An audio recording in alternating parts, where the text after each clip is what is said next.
yo, no maniacs. Welcome to the show. This is Nomad at Night, not Nomad Live. I queued up the wrong intro, but nevertheless, we're here. Hey, I'm gonna start this off. I'm coming in hot, man, because I'm the resident defender of the network. When I say defender, I'm always talking about defense, kids. Defense. That's what I do. That's what I know. And it sounds cliche whenever I say it. I know people get tired of hearing me saying it, but I keep saying it all the time. Defense wins championships.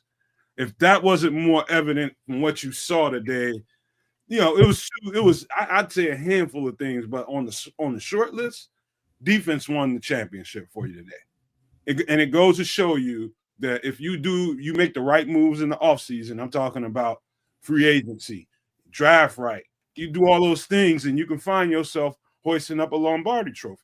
And so they did two things that I thought was very, very it was just a game changer. Number one, you made the move to get Saquon Barkley, number one. And what they did the year before was bringing on Mekhi Becton and fortifying and beefing up that O-line. But that defense, man, the way they drafted and got the players that play in unison, I'm telling you, Chicago is not that far away from hoisting up a Lombardi trophy if we make the right moves in the offseason. I ain't saying it's going to happen this year, but this is a good time to start. You got some money. You can beef up this O-line, and I think you can really fortify the trenches on both sides of the ball, and you can get a result like this today. It's not like Jalen Hurts went out there and played, hair on fire, crazy quarterback, and Saquon Barkley romped up and down the field for 200-something yards, 300 yards. None of that stuff happened. That defense put them in a pickle, and they dominated this game. That's why I say defense wins championships, kids. But, I'm going to save a little bit of that tangent until after you give out some pleasantries. But that's what I saw today. I saw defense won a title today. Well, I'm going to start a little bit like this. Bert is a word. Hey, you got to give these guys a little bit of love, man. Shout out to who I have to give the biggest shout out to? Howie freaking Roseman, y'all. Howie Roseman. Congratulations, bro. Congratulations. Easily, in my opinion, I think he's the single best general manager in the game. I just got to put it out there and say these things out loud. You got a big hug from Saquon Barkley just towards the end of this game, and I think he full on deserved it. But, let me give you guys a little bit of love, and I'll get back to the game, back to the post-game business. Shout-outs to our guy, King Booker, World Super Maniac Black Diamond. Christopher House is out there with us today. What it do, Chris? Cornelius Squaws, number 2 No Maniac, just jumped in. Miguel Goncalves, Super No Maniac. Aunt Moss is there with us too. Legit Pack fan is out there talking smack.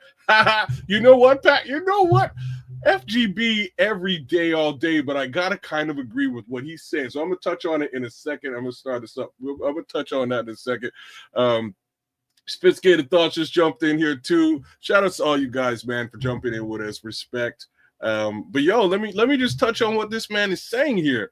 Legit Pack fan says, and the Bears about to overpay for Trey Smith. Kid got worked bad. And I gotta agree with that. I was watching 65 all game today just to see, hey, are we going to be paying $22+ million for a guard?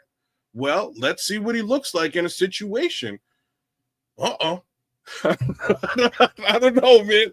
I'm sure Trey Smith, I'm not sure if we should really be judging things by one simple game, but good Lord, he got beat up out there and he kind of looked a fool. It was a little bit embarrassing for Trey Smith.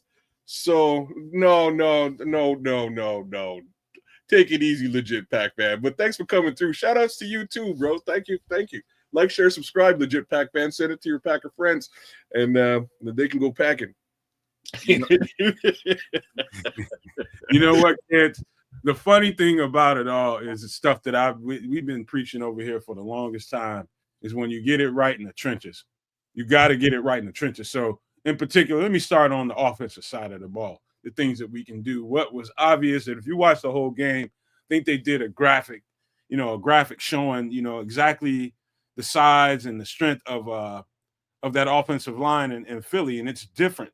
It's just big and physical, and they really couldn't get a sustained pass rush against Jalen Hurts, and Jalen Hurts basically he had time to do whatever he wanted to do, and I thought that was the second biggest thing I saw today was the offensive line and just stoning, Kansas City's defensive front, and just the fact that defense didn't play anything particularly, spectacular. All they did was play cover 2 and cover 4, and that's all it was. And they rushed and got home with 4.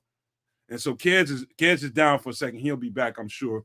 Internet must be having some internet issues, but I think that was the biggest thing. It was the size of that offensive line and how well they stoned that defense. It was a perfect matchup, because Kansas City's got a pretty powerful defensive front, and they stoned them. And you got guys that's averaging 335 pounds on that offensive line. That's going to really fortify and really get that quarterback comfortable when he's not receiving pressure from the inside, because that's typically what upsets a quarterback is the pressure from the inside.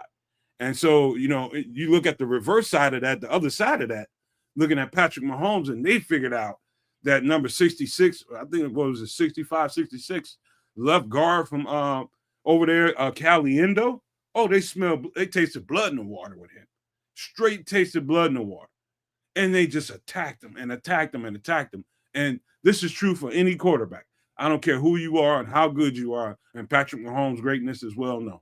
But if he's not comfortable and he knows that there's going to be pressure coming, it was not only Caliendo. Tooney was getting work. And he's basically a guard, but he had to kick out to left tackle just to help out the team. And you got to salute that guy, man. He played some hella football today, but he was just outmatched. He was just outmatched and out of position. That's not what he does anymore. And so you saw a team that spent money and really worked on the trenches on the offensive side of the ball, and a team that really didn't do it. I don't think that whatever his name is, Smith, I don't think they can afford to let him go. I think they have to re-sign him. You're not going to get any better letting a player of his caliber go. I know he got his ass kicked today, but the truth is they can't afford to let him go. They've got interior pass rush problems, and so they need to keep that guy. Plain and simple. Let me get to a couple of comments before Kedz gets back in here. Zilla 007 says Smith looks solid. Man, what you watch? I don't know what you watch, but I think you're talking about Smith from the Trey Smith from the Chiefs. I think that's who you're talking about. No, they didn't abandon the run. They couldn't run. Couldn't run the ball. Bear Truth 9 says, I put this loss on Reid. He played a big part in the loss. With that said, Eagles, most talented team in the NFL. They're not that far apart from us, man. They're just well built in the trenches, and it showed up today. That's all it is to it. Let me see.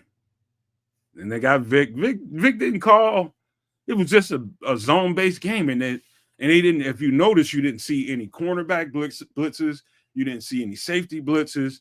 You didn't see too many linebacker blitzes. What you saw is them being able to get home with 3 and 4. And they were able to sit back in zones and complicate the game for Patrick Mahomes. I've seen a lot of cover 2. I've seen a lot of cover 4. And that's just really basic concepts that if you can get home with your front and not have to blitz people, you can end up seeing a result like you just saw today. That's just what I saw. Let me see.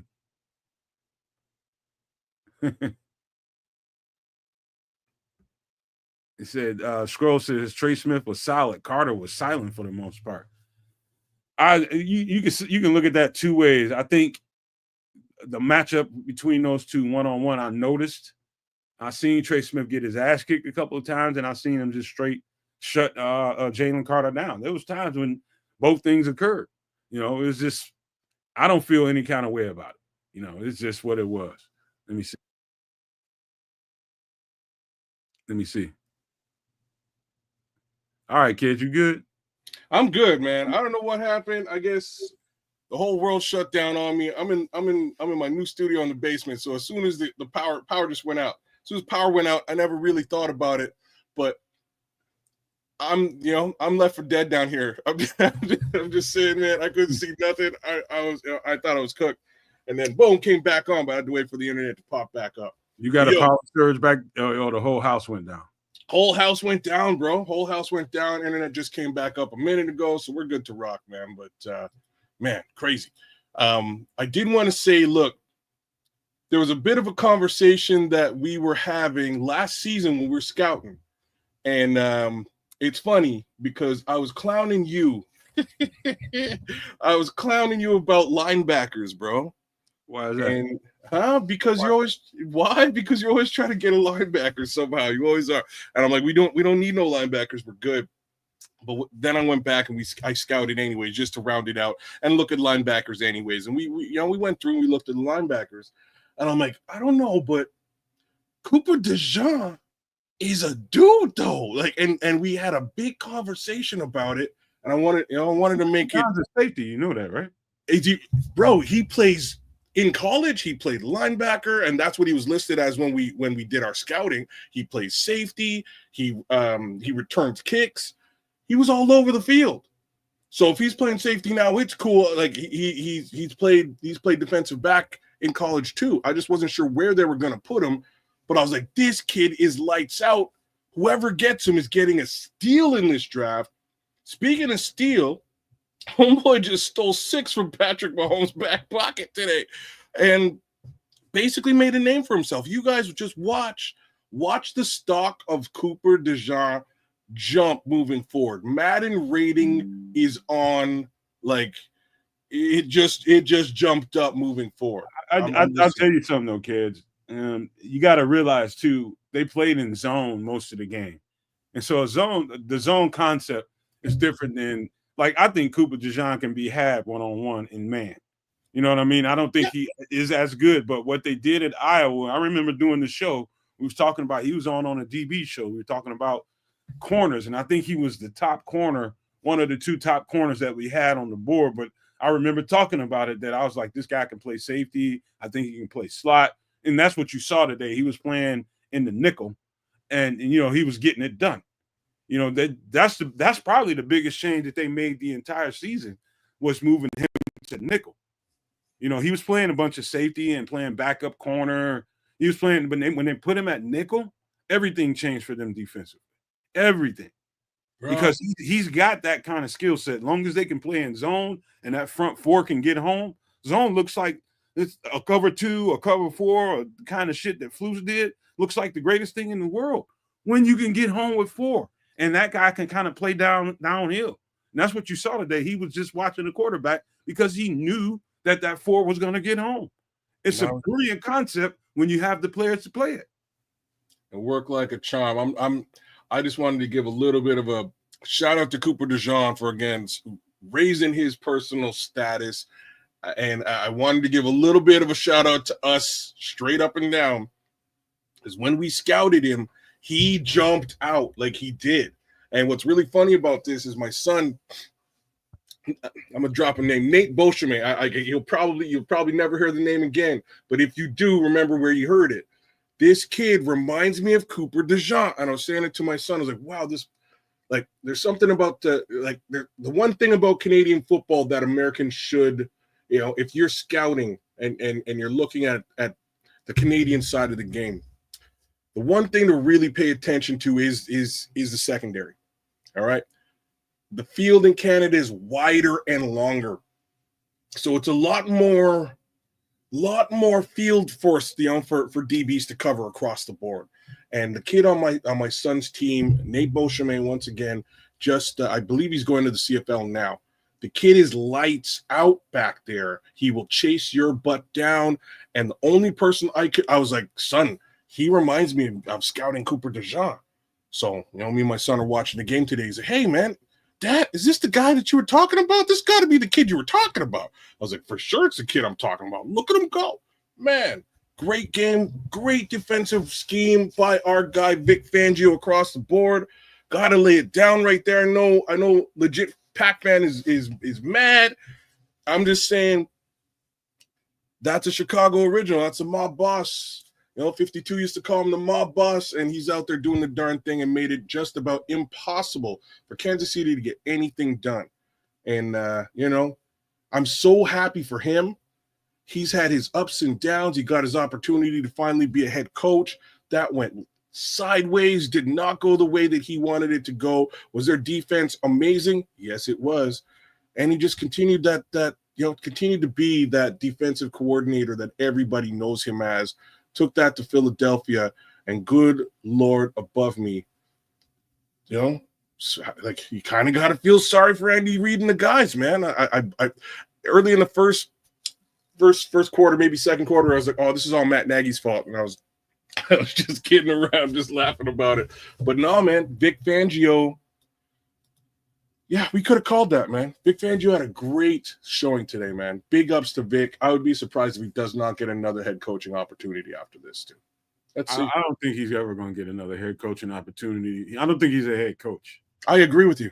And I'm telling you, looking at the game, you're not wrong, man. It was a great game. He called a great game.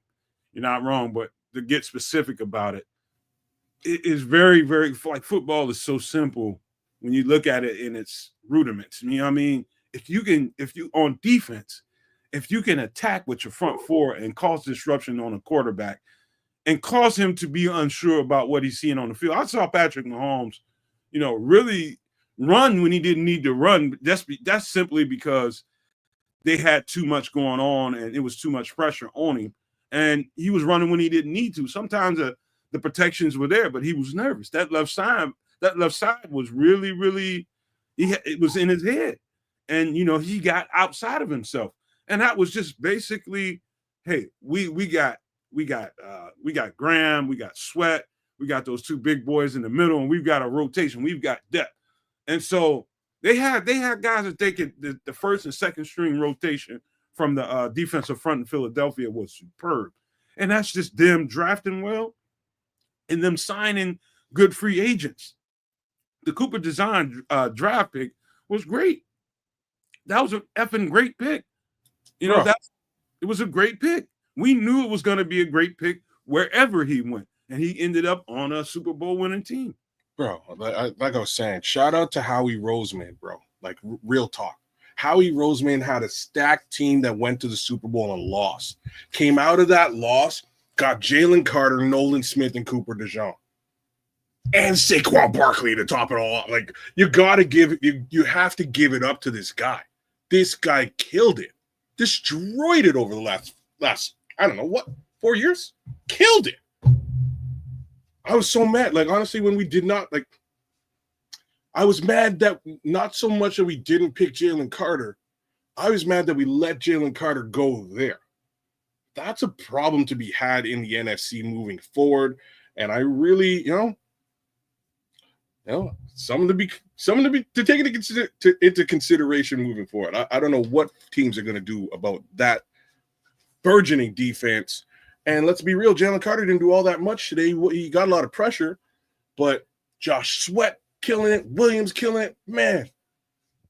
Wow, what a performance by that line, and no slouch movement by way of the linebacking core either. Those guys were fierce today too, man. So, man, yeah. Shout outs to the Philadelphia Eagles. Y'all deserve it. Definitely deserve it. Shout outs to Jalen Hurts on the offensive side. No mistakes. You know what I mean? Like, I'm not going to sit here and say, and he should likely be the MVP of the game. That's probably what's going to happen. But more true is just minimize mistakes. Not a lot of mistakes from Jalen today. And I think that's a big part of the difference looking at either side. Real talk, I think he maybe got one or two, maybe one sack today? Who? On Jalen Hurts. Who got? No, I've seen maybe one sack. Maybe. Yeah. I'll tell you another thing to point out too, man. One of the key things that they did defensively, because last year they had, what was the linebacker that we had here? He was a starter the year before. And what was his name? Nick something. He was a linebacker here. He was a starter for Kwiatkowski. No, not Kwiatkowski. The black guy. Nick, I can't. Somebody help me out in the chat. It's Nick something. We got him from Oakland. I mean, from the Raiders, and he was a starter for a year here, and then he got picked up in the offseason by Philly, and he started for them for a year. That was a down season for them for the most part. But he took Zach Bond, who was a special teams guy, and turned him into a starter. Zach Bond, number 53, that got the diving pick on Patrick Mahomes. That guy was a special teams guy. He was a special teams maven.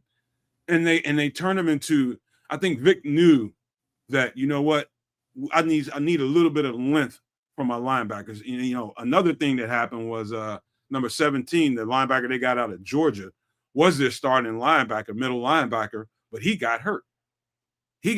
And so Zach Bond had to play that role. You know, by all accounts, you took a special teams guy and turned him into your starting linebacker, and you end up in the Super Bowl. That's crazy. He should have been a weak link, but he wasn't. Not today. He wasn't. Like, well played. They kept Mahomes rattled all game long, and it was kind of funny listening to. Oh, there we go. Nick Morrow. Nick Morrow. Oh, okay. Yeah. Thanks, Cornelius. Yeah, I remember Nick Morrow now that you're bringing it up. I remember Nick Morrow. He was all right. He was out there killing it. He was out there killing it today. I didn't even realize. Man, a lot of potential Bears involved in this football game on the Philadelphia side mostly. And one more time, shout outs to them. Props to them. They deserved it. They did fantastic. I am a little bit angry with Saquon Barkley because all I needed was a little bit of touchdown love to take home a couple grand tonight. But hey, you know, ain't about me. It's about the Philadelphia Eagles. By the way, if anybody wants to know, Zach Bond, number 53 from the Eagles, who I think he plays some really good, solid freaking football, and I think that would be a solid pickup if you felt like you want to, like, let's just say, if you wanted to do what, Nomad? Where are you going? Hey, just for, you know, if they decide to start exchanging, you know, moving linebackers around, you know, and I ain't just talking about Tremaine. I think Tremaine can have a great year because I think they'll end up eating that contract. And I just think Tremaine would have a great year under the kind of play caller that Dennis Allen is. But if you decided that, you know, because to be honest with you, Jack Sanborn's contract is coming up, you're going to give him some more money. And, you know, I'm just saying. There's things that it's gonna be some shuffling going on in this roster on the defensive side of the ball. Where they shuffle, who knows? But you know, we might not see the same guys going into the game one. You know, however that plays out. Well, what really jumped out to me was just that we got TJ Edwards, and he was just fantastic when he got here, and we got him on the cheap right after that Eagles loss. And I don't know if 53's contract is coming up or if he'll be available in any capacity, but after the football game he played here today, somebody's going to throw a bag at him. If he's available, somebody's going to throw some money at him. That's for darn sure. Imagine one more time, Howie Roseman was able to say, see you later to a talent like Edwards, right? And find another talent like 53. He's easily the best GM in the league. I don't think anybody compares. I gotta do some. I don't know. Ravens are pretty good at drafting. You know, they do some pretty good moves, but you know, the Eagles, you can't really. I think you look at everything in totality. You're talking about what they do as far as who they sign and who they don't sign. That's one thing. And you're talking about guys on the team. And making sure they replenish the troops in the draft. That's another thing. And making sure they make the right. I ain't saying just or whatever. Like the Bears fans, you know, I love y'all, man, but sometimes I get to seeing too much content and listen to too many people. And the first and most expensive free agent out there that everybody wants to talk about is Trey Smith. Like, I don't know in what world we're in a position to spend $220 million or $22 million on a guard. I don't know in what world that we think we're in that kind of position. Philly's in that kind of position where they can spend $22 million on a guard. Kansas City's in that position where they can spend $22 million on a guard. Buffalo's in that spot. Other teams like that, they are that close to a championship can spend $22 million to fortify their interior line. I don't think we are in any position to start off spending $22 million on a guard. It just doesn't make any sense to me whatsoever. And if they did that, I'd be like, this is some ass backward shit. I really would. Bro, I can't argue with you for a second. Now let me just kind of rephrase you a little bit. Like 22 million on the offensive line or multiple guards, I'm so down with. You know what I mean? Like I'm below the 22 million, but on one guy, all right, let's see what he's about. Oh man, Philadelphia just eating this guy alive. We're gonna and this is what everybody's talking about.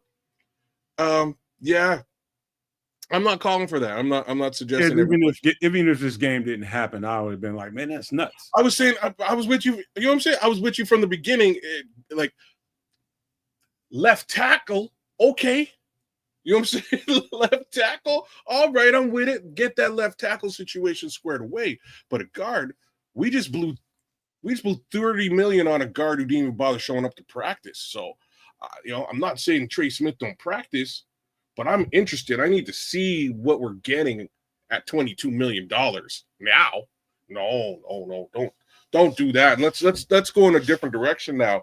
I'm like sophisticated thoughts. I think you got to start with the most crucial part of your defensive line, and that's your center.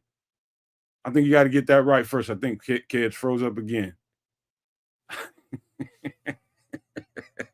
It's funny seeing this image of him, man. But I think you got to start there. Make sure you get the center fortified and work your way out, in my opinion. But if you can I think there's a couple of tackles that you can get.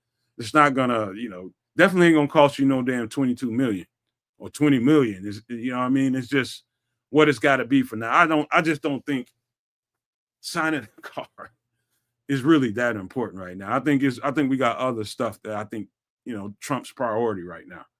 Let me look at some of the stuff. Smitty Q don't believe me. He said, if you're not protecting Caleb, then you're crazy. We're gonna protect Caleb, but we ain't gonna start paying no 22 million for no guard. I just don't think that's the smartest thing in the world. There's other guards out there that you can get just as much value from. If Kedz is down for a second, he'll be back. Let me change up the screen a little bit. All right, let me see. Sophisticated Thought says, then go Kevin Zeitler from Detroit and get you some young boys in the draft. I mean, to me, it makes sense, man. Just get some guys in there that can really be sturdy and can hold up. You don't have to pay $20 or $22 million for one of those guards. The guard market looks pretty damn good to me. It looks pretty damn good to me. Mayhem says, Braxton Jones is too weak to be playing left tackle. I've been saying that for 2 years, bro. I've been saying that for an entire 2 years. And, I got called out and cussed out for an entire season off season until people saw it up close and personal all year.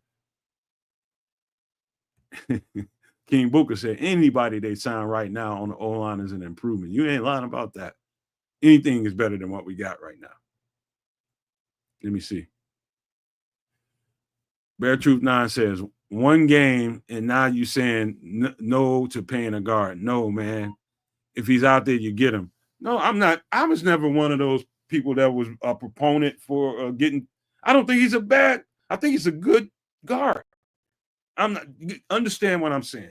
I was never, ever one of those people that was going to say, pay $22 million for Trey Smith. Hell no. I know that if you know how to draft, if you draft the right people, you don't need to pay Trey Smith $22 million. All you got to do is know how to damn draft. Obviously, Kansas City knows how to draft. And if they don't know how to get the right guys in here, then they need to get some people in here to help them out. Because you don't pay $22 million for a guard. I think he'll end up on a franchise tag anyway. But $20 or $22 million for a guard, that's ridiculous.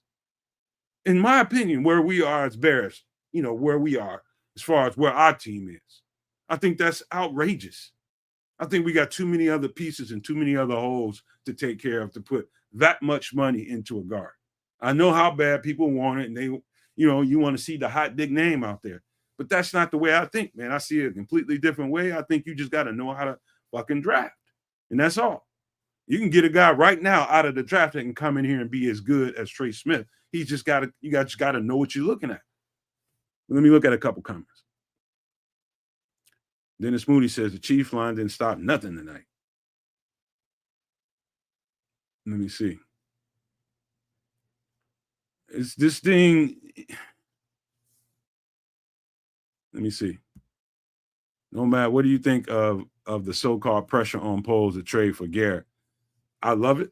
I think they need to make a big swing. The thing about the Garrett, going for it's one of these things. It's like this, Black Rain. It's like Myles Garrett only comes around once in your lifetime. I'm talking about as a GM. He's only going to come around. And Myles Garrett's don't grow off trees, bro. Now, if you want to get a guy in spade, spend $20-something million or $30 million, whatever it is, for a game-changing defensive end, to me, that would be okay. If you spent money there, I'd be okay with it. But there's other guys, But you talking about the trade market. You talking about what's his name, 91 in Cincinnati, and you're talking about Max Crosby, who both of these guys have not requested trade. So the only guy that we can legitimately talk about is the big names is Myles Garrett.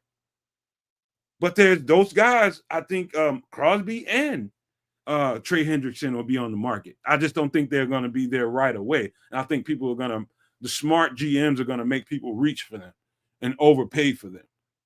You know what I mean? But, I'd be all right if they made a move for Myles Garrett, because I know that defense wins championships, and you can stop people on defense. Then you got a chance to put yourself in the championship conversation. I keep saying that over and over again. If you're going to spend some money, spend it on your defense. Spend it on your defense. You got a quarterback, you think. You need a running back, and there's no running backs in free agency. If you want to do something as far as trades go, you go to Indianapolis and make a trade for Jonathan Taylor. If you want to shore it up and do some, Saquon Barkley type move, you can do that. He might be available. I've been hearing conversations out of Indianapolis for the past 3 weeks about that. It's quite possible that Jonathan Taylor is on the market. And so you can make moves like that, but you got to have game changers. If you're going to spend $20 plus million, in my opinion, you got to have game changers. I don't think Trey Smith is a game changer. I think he's a really good, solid offensive guard, and I think we're just desperate for some help. And I think that's just everybody's, default position, in my opinion. But I'm not trying to get down on anybody that wants to get Trey Smith. Everybody has a right to fan the way they want to fan. I just see the game differently. That's all. Let me get to a couple of comments. Cornelius Squalls, Trey Smith, thank you for putting that in context. It was a 6th-round pick. That goes to what I was just saying. All you got to do is know how to fucking draft. Just draft. Just know what you're looking at before you bring them inside the building, and you can go from there.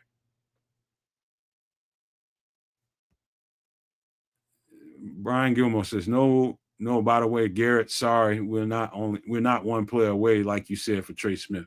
I think if you get that defense right, you put yourself in a position. I'm just telling y'all, you got your defense right, and the defense can get after people with 4. You give the defensive, the second half of your defense, your linebackers and your secondary, a chance to change games. Give you opportunities, taking the ball away, getting pick sixes. All of this is a result of what your front 4 can provide. And that just really changes games. I don't understand why I understand everybody hasn't played football on the defensive side of the ball and don't really understand. But I'm telling you guys, get it right on the defense, especially your defensive front, and you're going to put yourself in pretty much every game. If your defensive front is right, I think you give yourself a chance every game. Let me see. Smitty Q says, why trade for a running back when the draft is so deep at the position? What are we talking about? Damn. I'm saying if they think, the running backs were deep last year, and Philadelphia felt like, they could have drafted some running backs, a running back or 2. They felt like we can get a game-changing running back right here. We just got to go get it and put ourselves in a chance to get a championship. If we think we're as good as we think, if we are as good as we think we are, go trade, make the trade for Jonathan Taylor. I wouldn't have no problem with that. But if we didn't do that, I'll be happy with that too, because I know there's some running backs that can change our fortune in this draft. So you're part right, Smitty Q. You're part right, but I would be completely okay if they made a move to get Jonathan Taylor or some running back like that. Absolutely. Bear Truth 9 says Trey was projected as an first or early second round pick until a blood clot.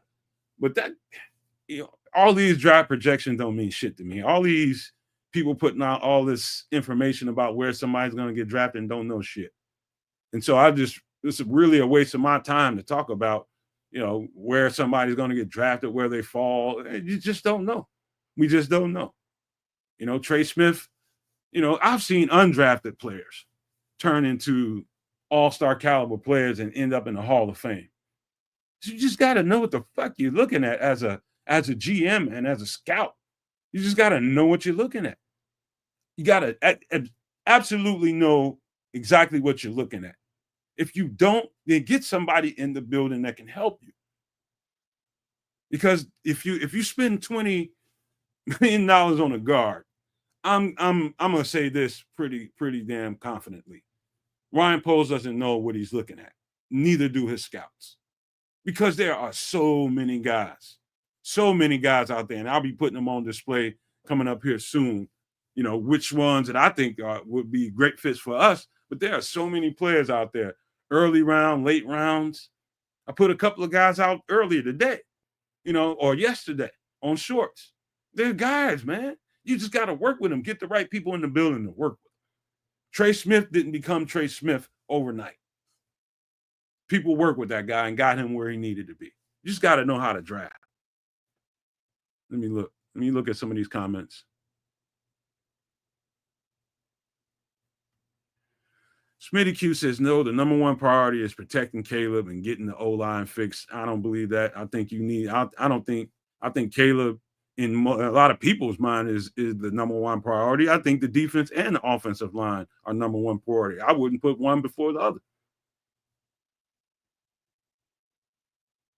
Kedz says his power is down. He'll jump back on whenever he can, but it might be a while. All right. So we know Kedz is down for a minute. I'm gonna go through a few of these comments and try to keep this thing going as long as I can. We'll have conversation, man. Bear Truth 9 said I watched Trey and studied him. I'm not saying you didn't, man. I know it's a pretty good. I know the people that support us over here. I can tell, listen to a lot of y'all's comments that, it's a lot of people in here that really, really study this stuff like I do. You know what I mean? Just because I played football before doesn't mean I think I know everything. I know people know the stuff. And one thing is we have to learn to be okay with somebody else's opinion. I'm learning to be that way. You know what I mean? I'm not perfect by no means. I'm trying to get to a point when I say something or listen to one of you guys say something about what you see and how you see it, I'm okay with it. I can absorb it because even if it's something that I don't believe, it's not going to upset me in any way. I'll just tell you what I think and, take your comment in consideration. We keep it funky. That's just all it is, man. But, one of these days, this is one thing. This might sound cocky. One of these days, we're going to do enough podcasts over here and I'm going to put out enough content. And to like one of the key things about me that I think people are learning over time is I got a real serious eye for talent, man. If in another life, I probably would have pursued this line of work because I think I'm good at it. I know I'm pretty good at it. I'm just not getting paid for it per se in somebody's organization, but I do know how to scout this talent.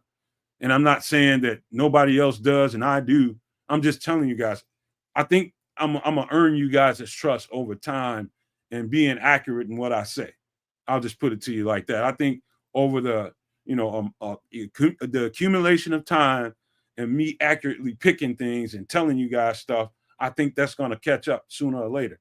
You know what I mean? But, I'm in the midst of doing that right now. I got a lot of players that I'm telling you next year are going to show up and be on your radar because we was talking about it over here first. I'm seeing it happening right now. It's a lot of those players that we were talking about last year on your radar right now. But let me look at this. Let me look at a couple comments. Scottish Bear says, that showed you all tonight that Patrick Mahomes would what he would do in Chicago and with the coaching and the talent in front of him. Yeah, I hear you, man. Let me see. Smitty Q. Smitty Q says, look at Philly O-line. Got to be able to protect the QB and run the ball. And the Bears already have pieces on the D-line that can be added to the O-line. It has to be addressed in a serious way. Smitty, I'm not saying that the O-line isn't a top priority. What I'm telling you is it's priority 1A and 1B. And depending on how I think a lot of the energy comes from, we got to do this for Caleb. We got to do that for Caleb. And I kept saying this before the offseason even started. This offseason better not be simply about let's do everything we can for Caleb. Do what you can for Caleb, but don't think that's the only thing that we have a problem with. Of course, get the offensive line as fortified as you can get it. But spending $20 million on a guard, I don't think it's the smartest thing in the world. I'll live with that. You know what I mean? I believe in the end I'll be right about that because I've seen the talent in this draft and I've seen the talent in free agency. And I know that you don't need to spend $20 million on a guard. As much as you guys think of him, I'm telling you, we don't need to spend $20 million on a guard. There are guys to be had in this draft, and there are guys, multiple guys in free agency that we can get for half that money. Just saying. Let me look. I hear you, Scrolls. Trey Smith is a culture setter for your O-line. For $20 million, he can set the culture in Kansas City as far as I'm concerned. But if we get him, I'll be fine with it. Let me see. Jay Grizz, what up, man? Howie Roseman don't take chances like Poles does. When all else fails, Howie Roseman is going to draft an SEC talent from a program like Georgia before he takes a chance on an Ivy League fellow. I think you got there's some meat on that bone right there, Jay Grizz. I think, speaking about this before in multiple shows, we talked about this, and I told Kedz this many, many times, that I think he got a little bit cocky in the fact that he's the O-line guy that they hired because we had O-line issues before we got him, and that's part of the reason why we ended up drafting Ryan Poles, because we was pretty sure this guy was going to come in here and get some talent and fortify that O-line. And so what he did was what he could with that first drive. They only had so much to get, and, they felt like they needed to, that first draft was basically Fluce's draft. You get a defensive coordinator as your head coach, Jay Grizz. Naturally, if I was the GM, I probably would have went about it the exact same way. Give your defensive coordinator / head coach the picks that he needs to be successful. And his guys were Jaquan Brisker and Kyler Gordon. So give him that. And so you work with, as a GM, what you can work with, with the back end of that. And what we ended up getting was Braxton Jones, who I still don't think was a bad pick. But he wasn't the caliber. He's not Darnell Wright caliber. And so there's that. He knew that following year that we needed to do better fortifying this line. We needed to get a blue chip piece. So he knows what those blue chip pieces are. It's just about the willingness to go and grab him and not being cocky and saying we can get this kind of a tackle in the 5th, 6th round when there's tackles available early and that has that high pedigree. So to what you're saying about Howie Roseman making sure that they get those high pedigreed football players on the offensive line, I definitely get that. I think that's where he's going to have to go now. It would surprise me, depending on what happened in free agency, if they kept that 10th pick, because I think in the middle, the end of the first round, early second, middle of the second, I think is a sweet ass spot for some of those key blue chip pieces. You're talking about Georgia pieces. You're talking about Tennessee pieces. You're talking about, dudes from Iowa. I mean, it's so many guys, man. It's so many guys. And so you don't have to get greedy with that 10th pick. You can get yourself a couple of extra pieces by moving that pick. But I do think there was some cockiness going on and thinking that developmental wise, we had what we needed in the building to take a 5th rounder and turn him into some kind of all-star. I thought that was cocky. I knew Braxton Jones had a ceiling from the waist down, and I talked about it for almost 2 years. That from the waist down, that guy's not going to get the strength that he needs to be able to anchor and muscle up. And because he's just not built like that. So, people argue with me for a long time about it. I'm good with it. And so I do think there's something to be had with getting some blue chip talent on your offensive line. I think that you definitely do need to make sure that you get some high-end picks early in the draft to really fortify that. I think that was made clear when you got Darnell Wright. That was the perfect pick for us. And so I definitely feel you, Jay Grizz, on that. Let me look at some more comments. Smitty Q says he's not trading for a running back. I'm addressing the O-line in a serious manner. The D-line has pieces. Just add on top. Number one, I'm not picking nothing. Smitty Q, you ain't either. And so all we can do is give out publicly our own virtues of what we think they should do, and that's it. All we can do is have these podcasts talking about the Bears, go back and forth about what each other would do and be okay with it. That's just where I am with it. It doesn't matter to me exactly. It matters to me, but they can do multiple things. With the first part of this draft, if they don't draft O-line right away, I'd be fine with it because the way the board falls makes all the difference in the world. Like you're not going to pass up a grade A pass rusher just to get, let's just say, Tyler Booker. I don't think. You know what I mean? And that's the guard everybody's talking about out of Alabama. He's good. But there's some other really, really good ones in there.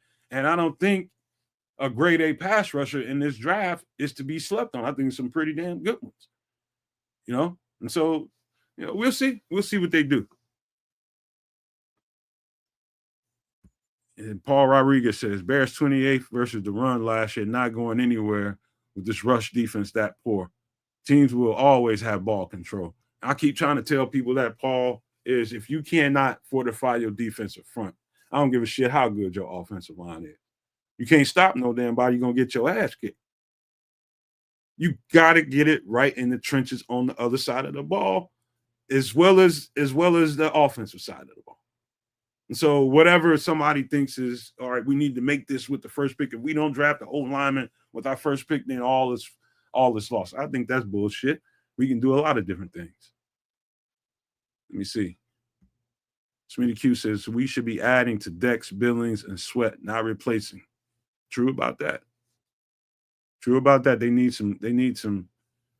Basically, we need a miracle from Zach Pickens, man. Hopefully, they can bring some dudes in here to unlock him, man. I would love to see that happen, man. I think Zach Pickens is a talent. I think I'm gonna tell you guys something I secretly think to myself when I'm thinking and when I'm watching Zach Pickens on film is I don't think Zach Pickens has that dog in him. And I hate to say that because one of these days, you never know who's watching your podcast and the stuff that we say. And I don't want to put Zach Pickens down and make it seem like he's some kind of wimp or something. But I don't see dog in Zach Pickens. I see dog in Javon Dexter. I see dog in him. And that's a big, huge difference. It's that I'm not going to be stopped kind of mentality. I'm going to dominate you so that you don't dominate me kind of mentality. And I don't see that in Zach Pickens yet. But you never know who can scratch off and open up a wound, take a scab off, and he could be ignited. I have no question how high Zach Pickens' talent caliber is. I think it's through the roof. To get that out of him on a regular basis and see it consistently on the field, we're going to see, man. I just want to – I really still have hopes for him, but, it's starting to dwindle a little bit. I would just say that. Let me look at some of these comments here.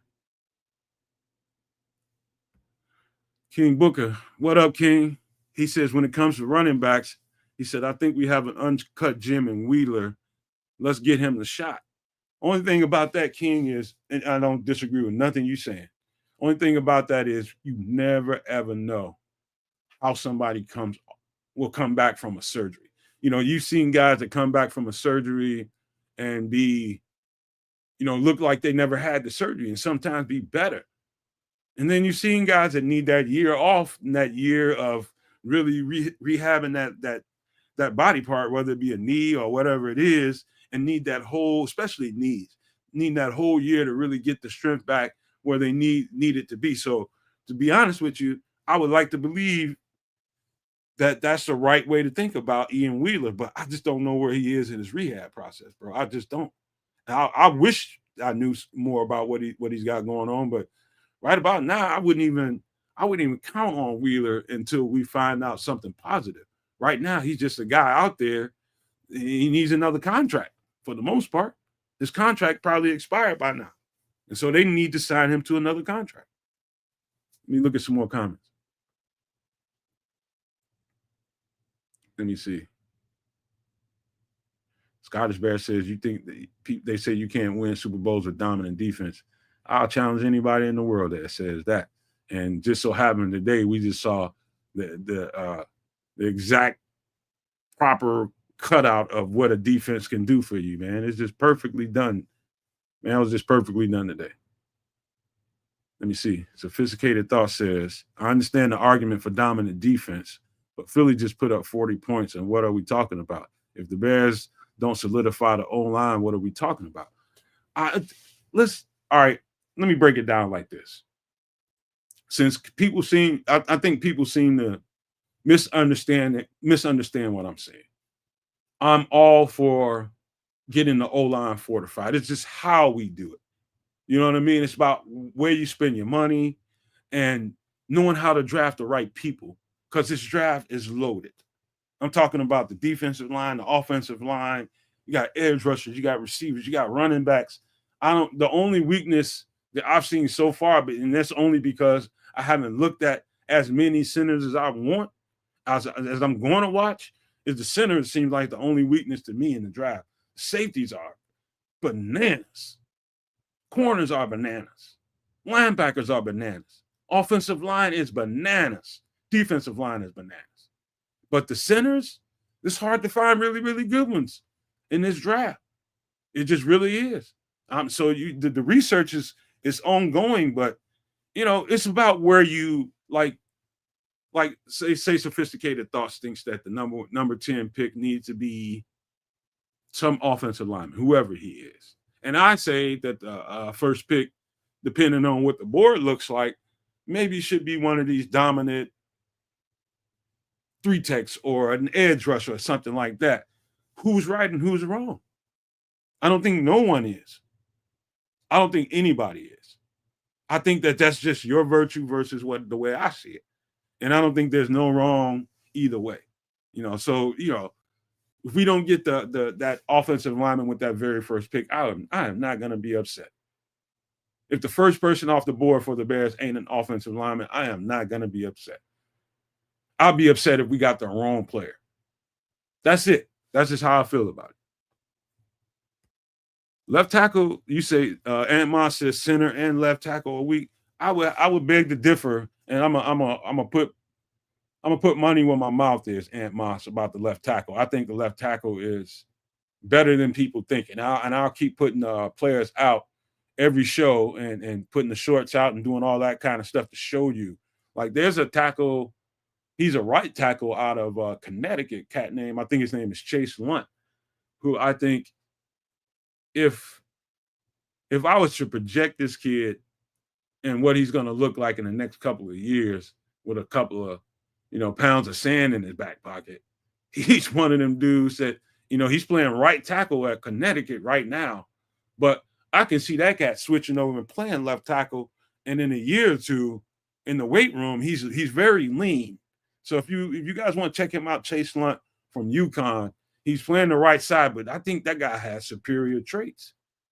He's one of those guys you don't hear nobody talking about, Ant Moss. Nobody. But it's how you project him. What can you see? Does he have the body type and the bone structure to put on the kind of muscle to be a lockdown left tackle or right tackle? And so that's the way you got to look at this stuff. You look at him from the feet up. You know what I mean? You got to look at him from the feet up and evaluate him that way. And so part of that is projection and looking at a body type that can really pack it. Like I've seen Bryson Jones's ass and the way he was built and knew that cat wasn't going to be able to put on serious pounds back there and really be a shutdown, sitting down on an edge rusher and stopping him cold blood. I knew he couldn't because he's just not built. He's just not built like that. But so, that's just one thing we talk about. But I disagree with that, Moss. I think left tackle is I would just say, highly underestimated. And I think the center part, I think you're right about that so far. But I'm still in study as far as that goes. Let me get to some more. Last says, wouldn't hate it if Mason Graham dropped to 10. I think it's going to be a lot of players dropped that's going to surprise you. I think those quarterbacks going to come off that thing pretty quick. And there's going to be some dudes that drop. Sophisticated says, I'm not talking about the draft, brother. I'm talking about the total effort through free agency as well as the drive. I said the first signing should be Drew Dahlman. Is Drew Dahlman, is he going to be available? Is he a free agent, or are we talking about in a trade? Because I don't know exactly. I know he's a center from Atlanta, but I don't know his status right now. So help me out there. Is he even available, or is that got to be a trade piece or something like that? Because also, you're talking about the center for your starting rookie quarterback and going into his second year. Would you want to really disrupt that, or would you want to put a franchise tag on his ass? And so is he going to be available? Last says free agent. Okay. I haven't checked him out, but it's hard to get really good linemen in your building. And when you're trying to, the way they built that team in Atlanta, I just can't see them letting that cat go. But if he ends up not being re-signed by them, I'd be surprised. I'll just say that.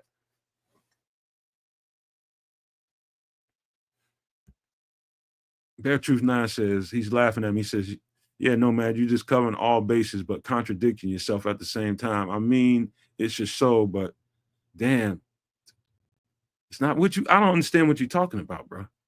I don't understand what you're talking about, Bear Truth. Explain it a little bit. Smitty Q says, what's the difference between Connecticut and Yale? Develop Kieran with this new staff. I'll just say this. Go check him out. Go check him out and never mind what school and how much prestige they have, but just go check the player out. And do your own evaluation on him. Tell me what you think. Let me see.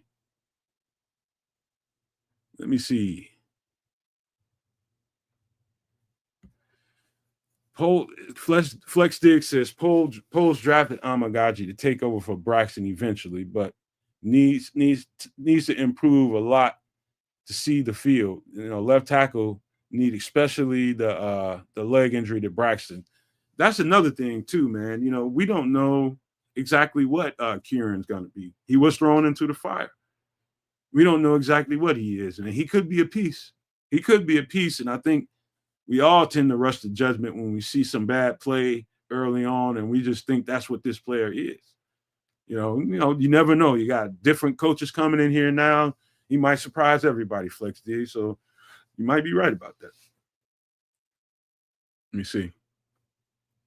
Sophisticated Thought says, I actually want some experience on that offensive line. I've named players they should go for in free agency, and then get some young guards in a backup center. I still like the Ricky Stromberg pickup. Hey, Sophisticated, I love that pickup. He was my favorite center coming out of that draft. He just had a bad knee injury. He's on the road, trying to get on the road back to, playing strength. I still think real highly of that guy, man. And, I don't disagree with nothing you're saying on there. But that's part about Ricky Stromberg really picked up my antennas, man. I love that kid, man, coming out of the draft. Let me see. I'm reading some more comments. I'm reading comments. Let me see here.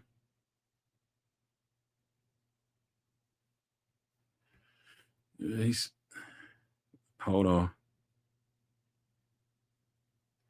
He's talking about Dahlman, the 26-year-old free agent center from Atlanta Falcons, man. I'd be shocked if they let that cat go. 26 years old, and you got a solid center. Why in the fuck would you let him get out of there? I don't know why they wouldn't. I think they're just letting him hit the free agent market for now. I think they're going to definitely make a move on him. But if they don't, I think it'd be a great pickup. Excellent pickup. I've seen him play, and I know the player. I just didn't know his status.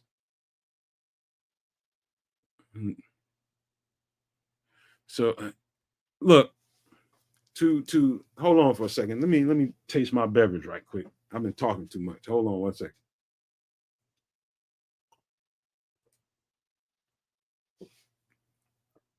It is Super Bowl Sunday, and I'm gonna have me some beverages, Jack. But as far as what we can do in free agency, I really think there's a second tier to the guards and the tackles. And I think I'm talking about second tier. When I say second tier, I'm talking about a Mekhi Becton or a third tier is probably Kevin Zeitler. And I hate to put him down, or you can get that guy for a couple $1 million at this point. He's 34 years old. But I think he'd be a good piece to get inside this building. And so I don't think we will run into a problem trying to lure him here. It's about him wanting to continue to play. I don't think we'll have a problem getting that guy in the building. I think if he wants to play and he likes playing for Ben Johnson, he'll end up in this building anyway. And he won't cost a whole lot. And I'm talking about Mekhi Becton and or James Daniels if he's healthy as he needs to be. That's where I would concentrate some of my money. I think James Daniels is going to be on the more expensive side. And I think Mekhi Becton could be a guy that can be had. And so before I pay Trey Smith all that money, I look at that avenue first, one of those two guys. That's just the way I see it, not because I'm trying to cheap out, but I think you can get as good or better production from either one of those two guys. And you can still draft. And you don't have to pay out of your wazoo to get the job done. That's just how I feel about it. Let me look at some more comments. Let's see here. Hey, good night, Brian, man. Thank you for being here. Anybody that's listening to the show and you haven't spoken and you want to get in the chat, we're waiting to welcome you in. We're waiting to make you part of the community. Come on in. Just hit the subscribe button. You can jump on in here and chat right now. I might be saying some stuff you want to cuss me out about. Might be saying some stuff you agree with. Might be some people in the chat saying some stuff you want to cuss them out about. Might be people in there you might agree with. But either way, hit the subscribe button. That's all you got to do, and you can come on in here and chat. And please, everybody, make sure we got 100+ people in here. Make sure you hit the like button for me, man. I would really, really, really, really appreciate that. To get at least half of the people that I'm seeing watching this show. So to get us up to 50, and I'll be happy with that. We can get more than 50, that'd be great. But please make sure you hit the subscribe button. All those that are listening and watching and not commenting, please hit the subscribe button for us. And those who are in here and a part of the show, everybody hit the like button for us. We just thank you in advance for that. All right. Let me see here. And Ma says, this is all big love in here. That's what we do in the community, man. We talk shit to each other, man. We argue and we don't agree with each other all the time.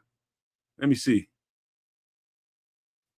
Let me read Bear Truth 9. He says, I'm not trying to disrespect when I said that. It's your show. It's not worth explaining because I feel you just expressing yourself and being as honest as you can be. We talk in your DM sometimes. All respect. Man, it's all respect to you too, Bear Truth 9. I don't take any of the comments anyway. And I hope you guys don't take me and me having a strong presence and the way I say things any kind of way either. It's just everybody's opinion, man. That's just the way I see it versus what you see. And that goes for everybody, not just Bear Truth, not anybody. Me and Minister Charles, me and a whole bunch of people have had disagreements in here. Me and Kedz argue all the time. Hell, it's nothing. It's like we all family in here. I argue with my family all the time. All the time. But that, to me, that shows it's just love, man. Really, it is.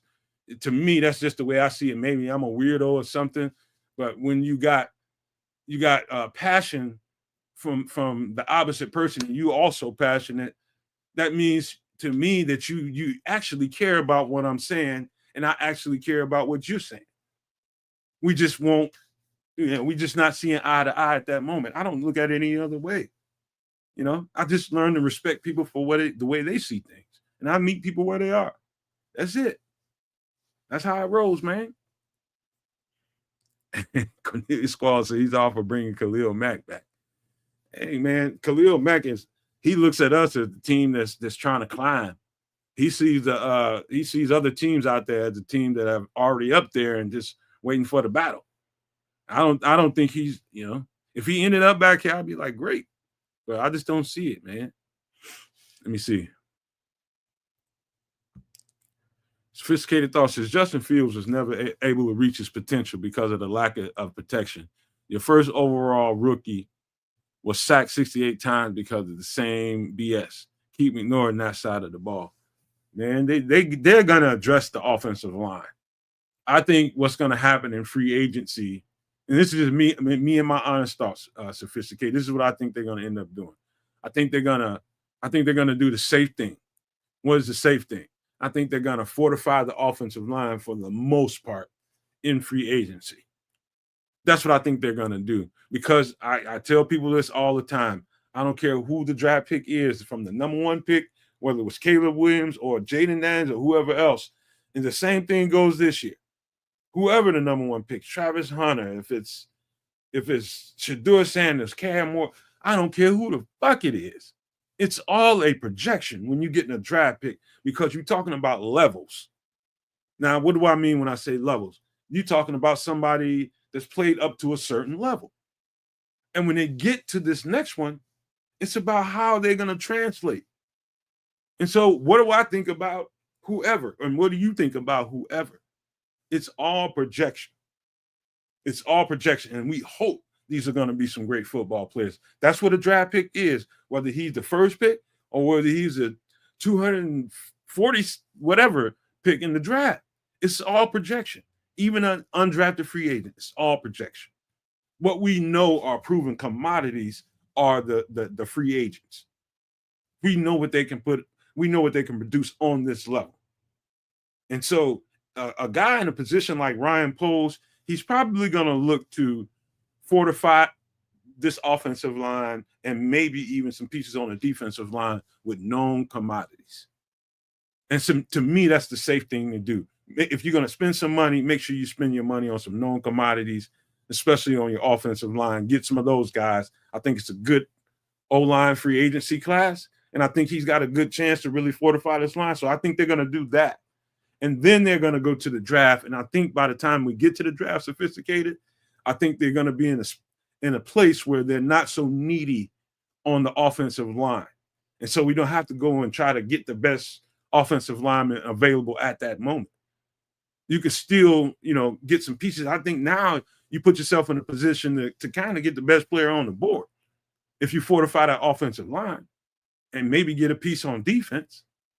So that's how I think he's going to play it out. I think the man has been scared. I'm talking about Ryan Poles. I think he was scared shitless in this offseason that he might not be retained. And they were able to retain him. I'm thinking how he must be probably thinking right now. I escaped this thing by the skin of my teeth. Now I got to make sure I get this shit right. And so I got to make sure that whatever I do right now is A1. And that if that means, okay, everybody's looking at me to fortify this offensive line, they're counting on me to do that. How do I do that and know that I haven't left myself open to be like criticized later on? You get the known commodities. So your Trace Irv Smith or Trey Smiths of the world, your Mekhi Bectons, your James Daniels, your Ronnie Stanley, he's going to target those kinds of guys. And so that by the time we get to the draft, they're not so needy and they can kind of relax and get the best players they can get. So that's the way I think this offseason is going to go. If I was Ryan Poles, I'm going to do the sure thing to make sure I get this thing right. That's what I would do because, again, a draft pick is only a projection. Let me get to a couple of comments. Fair Truth 9 says, I hear you, Nomad. Just believe if I make a comment, I should be able to explain my thought process. You can explain everything you want to explain, Bear Truth. I'm not going to get down on you for whatever you say, bro. You can understand that right away. Just know that from the top. Explain yourself all you want to. We'll sit here and chop it up. I'm not going to criticize you for your opinion, bro. I will not. Let me see here. Sophisticated says, he says, I just want to invest on that side, but you can get some game changers like Myles Garrett, and it doesn't disrupt how you build the team. Go for it. I agree with that, man. I have absolutely nothing to say against that. That's exactly how you do it. Oh, the Canuck just popped back up. He got some power. Power. Let there be light. You been listening to all this? I couldn't, man. I'm trying to figure out what the heck's going on because last time it went out and came right back on. So I was just chilling down here in the dark like an idiot.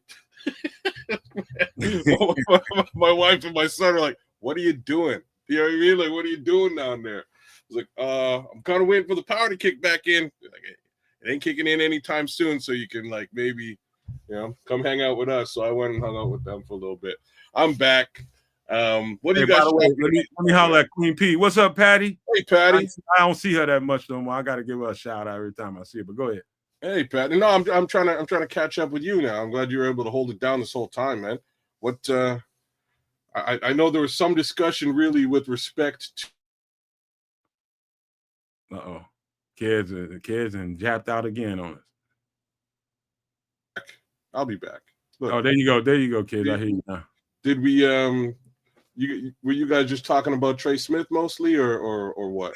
It was I think he's the nucleus of what we were talking about. We got a little bit of a disagreement, or they thought was a disagreement with me saying, because you know me, man, my take on the thing is very strong, and it's just like I don't want nobody to feel like I'm saying that they're wrong because I don't agree with we should pay 20-something million for a guard. You got your right to your opinion. I ain't gonna get on you.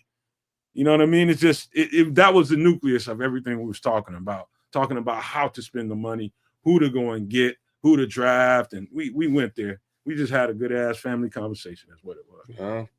I hear it, bro. Hey, big ups there, lads. Good to see you, brother. Thanks for jumping in. Same to you, Marlon Johnson, Smitty Q, Minister Charles Johnson, Super Maniac. Give you guys a little bit of love. But yeah, like I'm saying, I don't know if we blow the wad on one player at the guard position. I say blow the wad on the on that left tackle position. I think that's really where it's needed.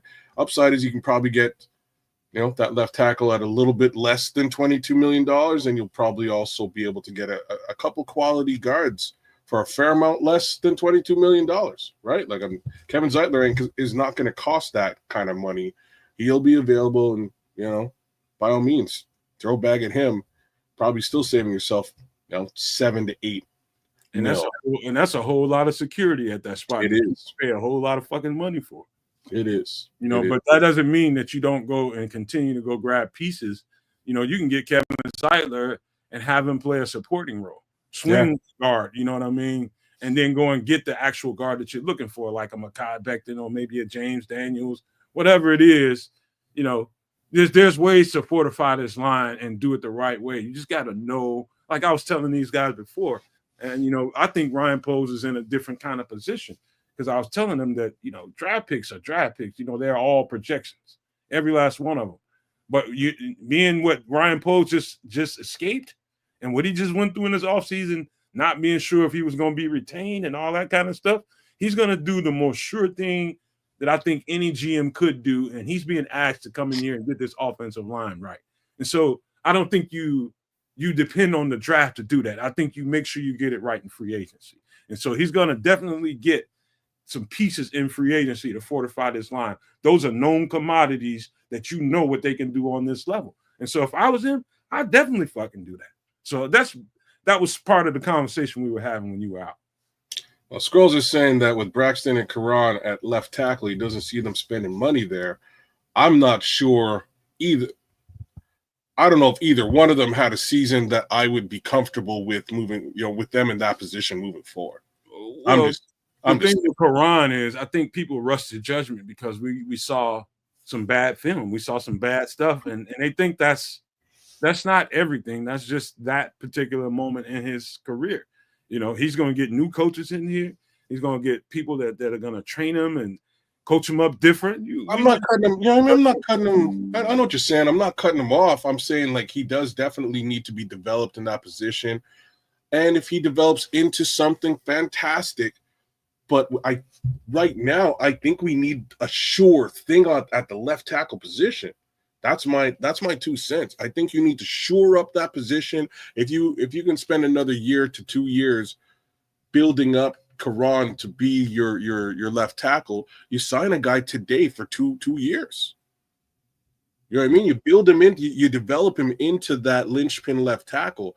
But in the meantime, spend the dough. You know, like that's not, and you have Braxton work as the swing. And that's how I see it. That's really my 2 cents there. Minister Charles is bringing up something. He's saying, build your lines from the inside out. Why do you guys keep bringing up tackles? With over 30 years of playing and coaching lines, I think I would know a little something. And now to Minister Charles's point, I think it's a better, much, much better guard free agency than it is tackle. It is. No question about that. So it's not about whether they're going to spend some money at that position and target that position. There's no question Ryan Poles is going to target guard in free agency. It's about who they has to. You're bang. He has no choice, right? So Nate Davis, potentially Tevin Jenkins. So who are you starting guards? You know what I mean? So if the answer to that question is Ryan Bates and Matt Pryor, I think you need two starting guards, really. You know what I mean? Or at least 2 guys to challenge for the starting guard position that work into depth. If you have that, fantastic. And when I say 2, that kind of means not $22 million one. I would say, $22 million on 2. It's you know what I mean? Like that's my thoughts there. But I know. It's just like the fan base gets so excited about the hot name being talked about everywhere, and everybody seems to fall into that. And it's just like, man, all I'm trying to do is kind of yank the reins a little bit, just because he's a hot name being talked about everywhere, and every podcaster and every reporter is mentioning we need to go and get Trace. They fucking podcasters and reporters understand for a reason. Yeah. Just know that. It's the other players. You just got to do the evaluation, man. It's dudes in free agency, and we haven't even talked about the June 1 cuts or anything like that. Stuff that's going to happen even then. But right now, there's some things that he can do to get this offensive line extremely fortified and give Caleb Williams the time that he needs to throw a fucking football. I gotta laugh. You know what, Paul? Shout out to our guy Paul Rodriguez, man. The Bill Murray disrespect is crazy. I'm gonna give Bill Murray some big love right now because I thought he had a fantastic season for what it's worth, and unfortunately got hurt a little bit earlier. We would have saw a fair amount more. I'm just not so sure that that position is shored up. Right? We lost both our main starters at that position are potentially gone. So I think we need to. I think Ryan Poles and Minister Charles, shout out to you as well. I think Ryan Poles just needs to empty the bag on the trenches as a whole, not one player, but as across the board, trenches, D tackle, defensive end, get to the quarterback, tackle, and 2 guards. That's what I think this offseason should really be about.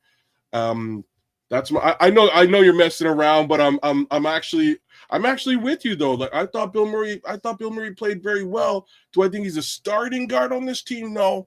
You know what I mean? Like I'll be real. We need all them positions to be shored up in free agency, and then you can really strike in the draft. Well, kids, I want to point out this. This is where I think the state of the Chicago Bears is. And this is me projecting what I think might have been going on inside Howard's Hall,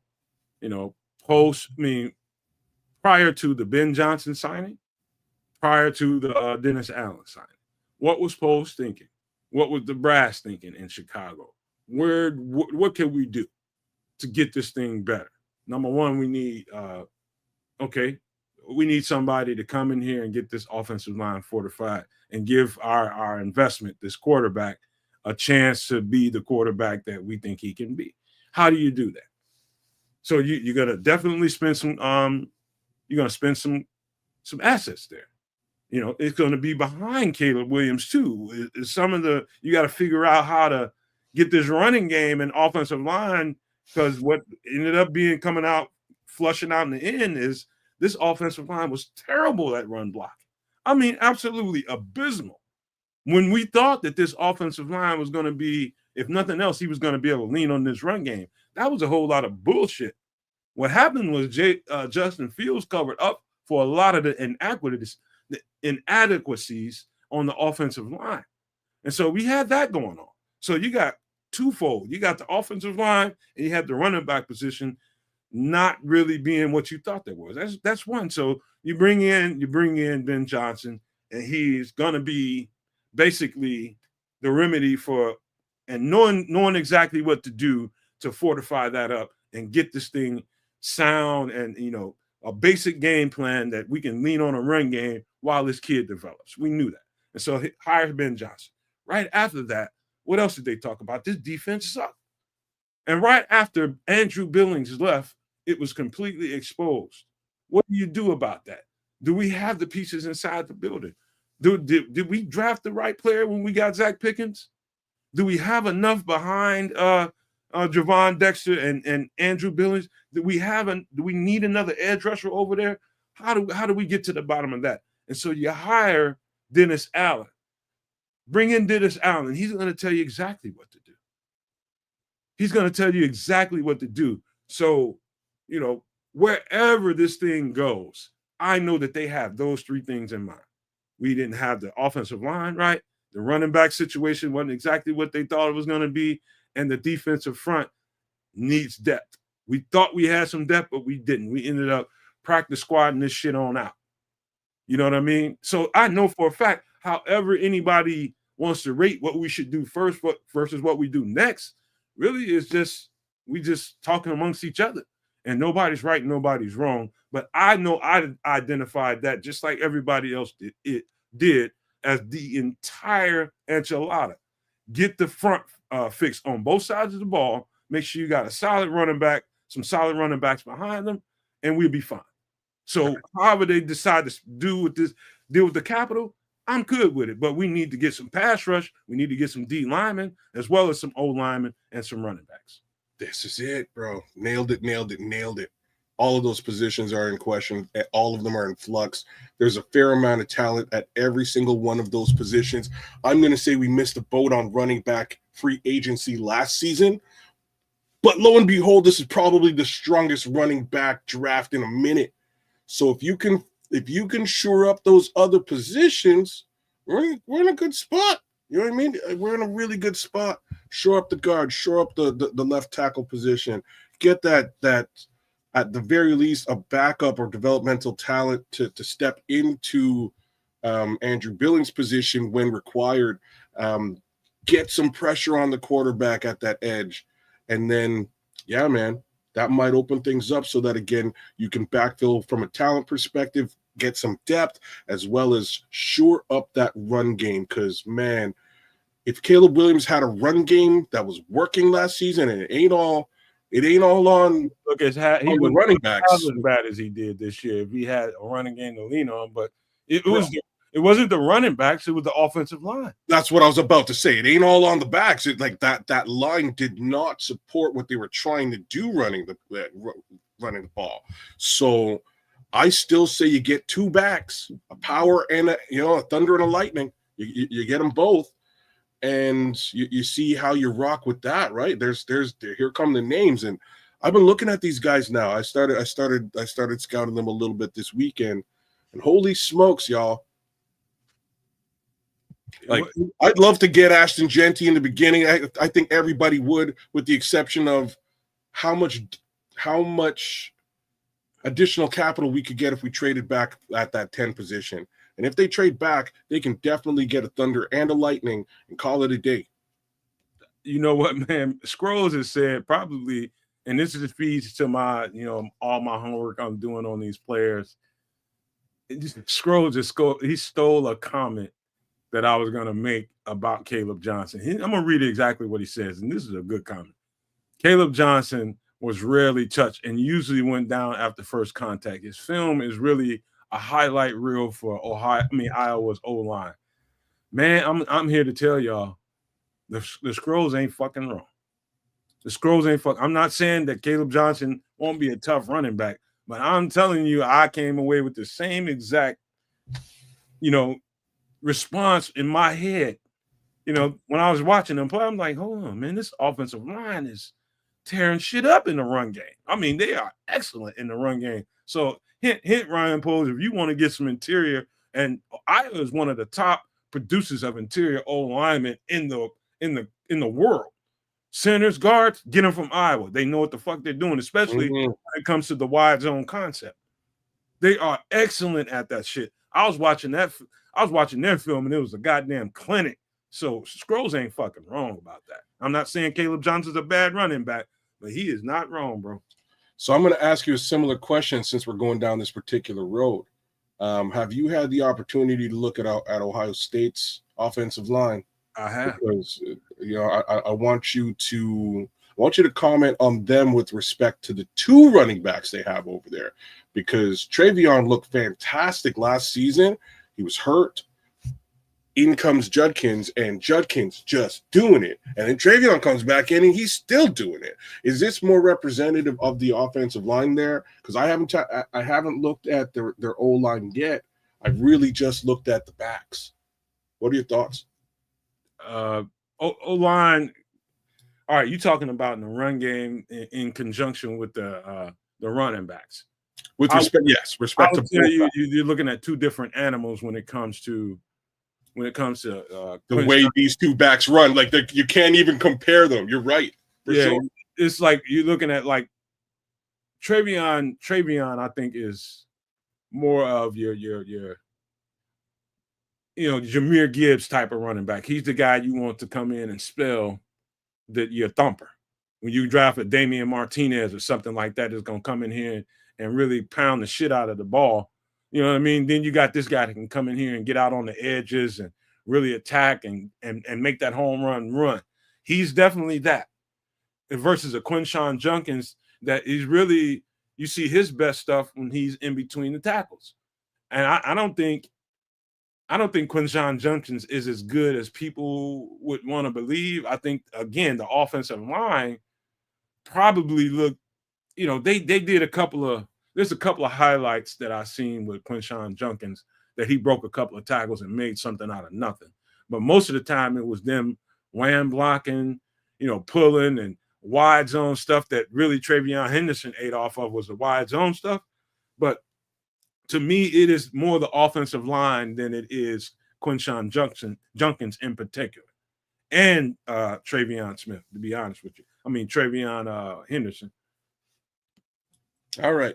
That's kind of what I wanted to hear. And it is more or less my evaluation. But now, like I say, now that I've looked at both of those backs, I will have to go back and look at the Ohio State O-line and get an understanding for myself. But I did want to have your take. I like both of those backs, to be frank. It's basically thunder and lightning.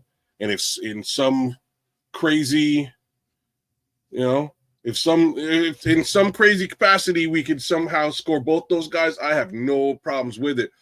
The reality is we just need to get that. We need to get that offensive line. I can give you about 20. I ain't going to say 20. I can give you about 10 other backs, 10, 15 other backs that make Quinshon Judkins look like he's nothing. So there's a reason why I'm like you see what I'm saying? There's reasons why I'm looking at these two particular backs. And the reasons are in relation to where our picks are and where they are sort of slated in the draft. At least now, like over the course of the next few months, their stock may rise or fall. But right now we have, with the picks we have in place, we have opportunities for both of them. Just saying.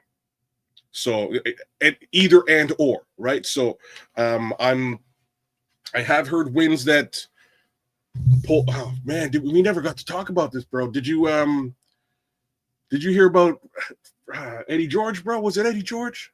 Yeah, I heard that. Hold on, before you get to that, Rock Davis Yeah. said, any you guys want some money tonight? He says he want to come in here and talk about something. What's going on, Rock? Holla at us. But go ahead with the Eddie George.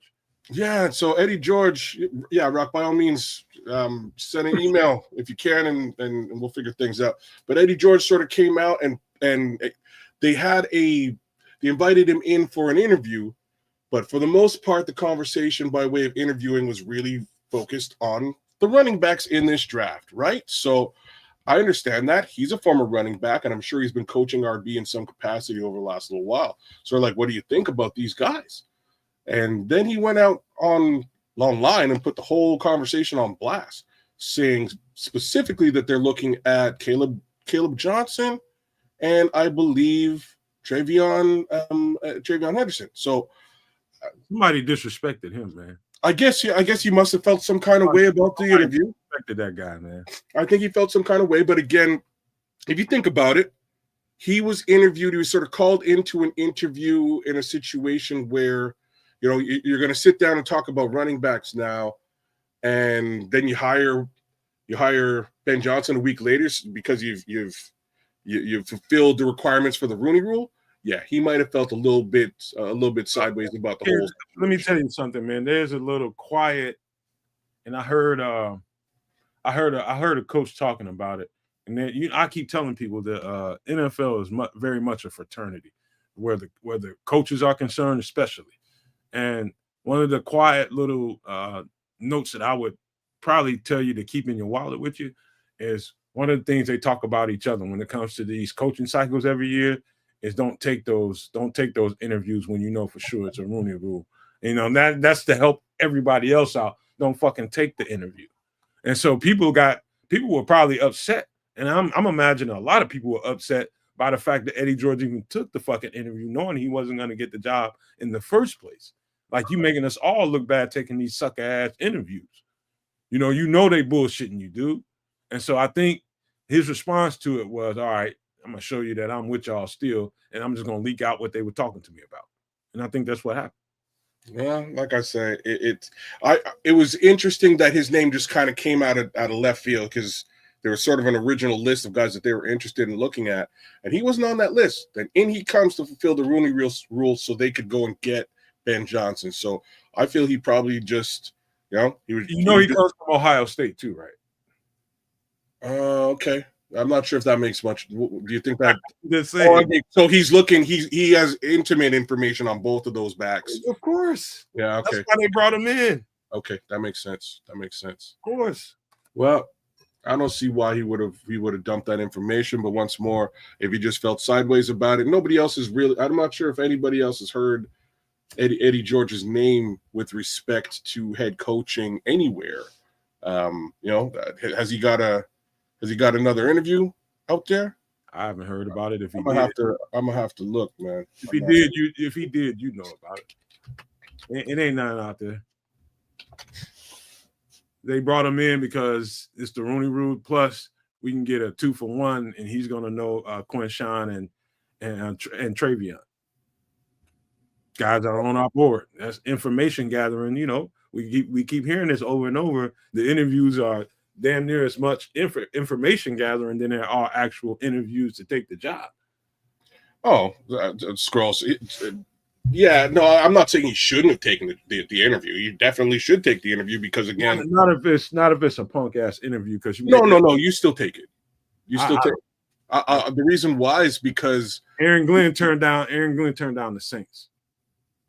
That's because he didn't want the Saints job. Well, right? That thing goes for anybody else. You turn down what you want to turn down. Different. So let me just go down this road a little bit, and it's that if nobody's checking you as a head coach and you get a head coaching an opportunity to interview for a head coaching job, somebody might ask why. Why was he interviewed? Maybe we should be interviewing this guy. It raises your stock, right? That's all I'm saying. Aaron Glenn already had his stock raised. Other people were looking at him and checking for him, and he can make the decisions he wants to make by way of whether he takes a job or not, or whether he interviews with a team or not. Eddie George doesn't really have that. He doesn't have that stroke. So now he's sort of gained a little bit more of it, and people may be checking at him. This is probably his first head coaching interview altogether. Number one. Number two, it is something that you can add to, a little, metal you can put on your sleeve, on your shoulder and say, I interviewed for a head coaching job. Who'd you interview with? I interviewed with Chicago. It was bullshit, and the owners will know that. But it's something that he can put on his resume, maybe to get him through a door or two, But that's just how this bullshit part of life that I don't even like to think about. But I hate that fake ass shit, man. It really bothers me, man. I know it's a fake ass interview, and it don't sit well with me. No, I've I've had a couple of fake ass interviews. Anyways, speaking of coming in the door, boom, there's our guy. God damn, where you coming from, man? Where you coming from, motherfucker? It was this football game on earlier. I fell asleep on and got me a little nap in and shit. Ate all that goddamn dip. That's what happened. Well, you know how that is. And it's like, you get the little itis going on. You got to close your eyes for a minute. Yeah. But it's cool. But I don't know, man. Eddie George, being the former Buckeye, they were probably talking to him about those two specific guys, but they interviewed Eddie George before they hired Ben Johnson. And so I don't know how deep into conversations they got with Ben Johnson to be like, all right, who are we looking at for running back, at that time? So could have just been them doing their due diligence. Hey, we got a Buckeye running back in the house. Let's talk about Buckeye running backs. And Scrolls calling you Eddie George. Hey, okay. You look like that as a compliment. I'll tell you that right now. Hey, man. So, who was saying it over here? Somebody was saying it. That he probably won't get Dobbsy. Shout out. That he probably won't get any looks now. And I gotta put that out there too, right? So you go and you do the interview, positive or negative. You can't go out and put the team on blast. Yes, you can. He knows a punk ass interview that he knew that, according to you, that he had to take, and that was his way to get the shot back. But my point is, so you took follow me now, dog. So you took the interview to raise your stock, and then you went and you put the team that you interviewed with on blast. So people who were like, oh, why did they bring him in for a head coaching interview? Maybe we should wait now. Why would we interview you? You're going to put our shit on blast. You're going to snitch on our shit. So we're probably not going to interview you moving forward. But thanks. I'm glad that you did interview with the Bears and put their shit on blast. So now we know not to interview your ass. It's a couple ways to look at that. You kick me in my scrotum, I'm gonna kick you in yours. You can look at it that way, or you can look at it as the way you're looking at it. Like, all right, nobody else is gonna give you no interview, but I don't think it's gonna go to that level. I think if Eddie George if he's continuing to be really good at his job and excelling, they're gonna bring that guy in anyway and just know what not to say to the motherfucker. That's all it is. If he's winning, they're gonna want him in the building.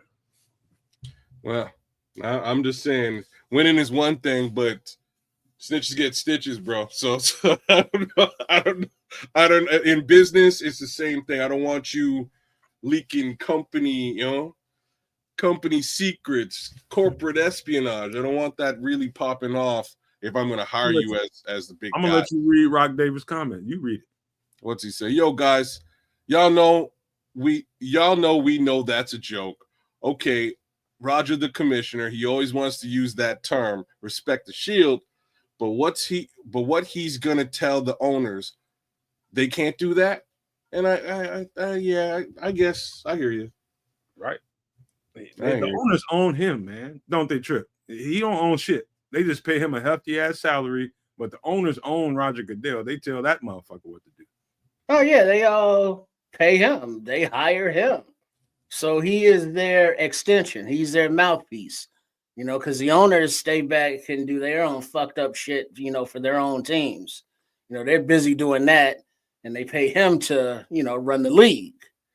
And the league says, this, so it shall be done. The league says that, it's making it happen.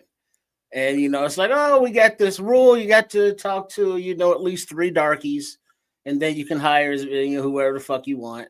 And they're like, all right, darky number 1, darky number 2, darky number 3, check. And sometimes it's just nice to be one of those darkies. And it's like, thank you, boss. Thank you, sir. It's nice, not nice place you guys here. Thank you for considering me, boss. Look at Mr. Charles. He said they'll do his interviews in the bathroom from now on, so he can't hear or see anything important.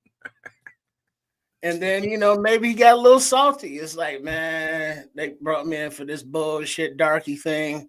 You know what they was talking about? Bullshit. Blah blah blah. And it's like, hey, Kevin Warren, Ryan Poles, them is like, yeah, I'm happy we didn't hire your monkey ass. Gone with that bullshit. But there are also other organizations out there that are on different levels as far as what they look for in their managers and coaches and players. And he'll find a job someplace. I mean, hell, they can't even give away the Saints job. It's also true too, man. Sometimes these things happen because and I know this just because I know a couple of scouts and a couple of coaches, that some of these interviews happen, and I heard a reporter or two mention it, but some of this is favors for the agents. You know what I mean? Some of the agents say, hey man, make sure you get my guy, man. I hooked you up. Make sure you get my guy an interview, man. He's in the cycle. Make sure you at least give him an interview so he can say he got an interview. Right. So, Rock Davis is like, y'all think Matt Nagy was calling plays tonight? He got real talk, man. I literally said that earlier today. My son was like, no, what are you talking about? The Bears have no effect on this football game. Then I ran it down a lot, like Jalen Carter, Vic Fangio, Matt Nagy. There's a longer list, but I was writing down the line. It's like, oh snap, Matt Nagy maybe he is calling plays because Vic just knew that he can get home with 4 and he can relax his linebackers and let them play coverage, and secondary let them play coverage. You saw those dudes just sitting in zones. It was cover 2, cover 4.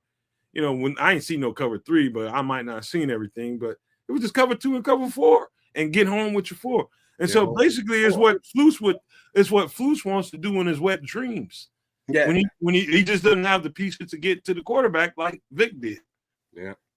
Got to give a shout out to Blasting Game. We kept Mini Cooler Kramer, and Blasting Game got a ring now. That's nice and moral. I didn't realize he's on Philadelphia. I didn't realize he was over there. Yeah. Who?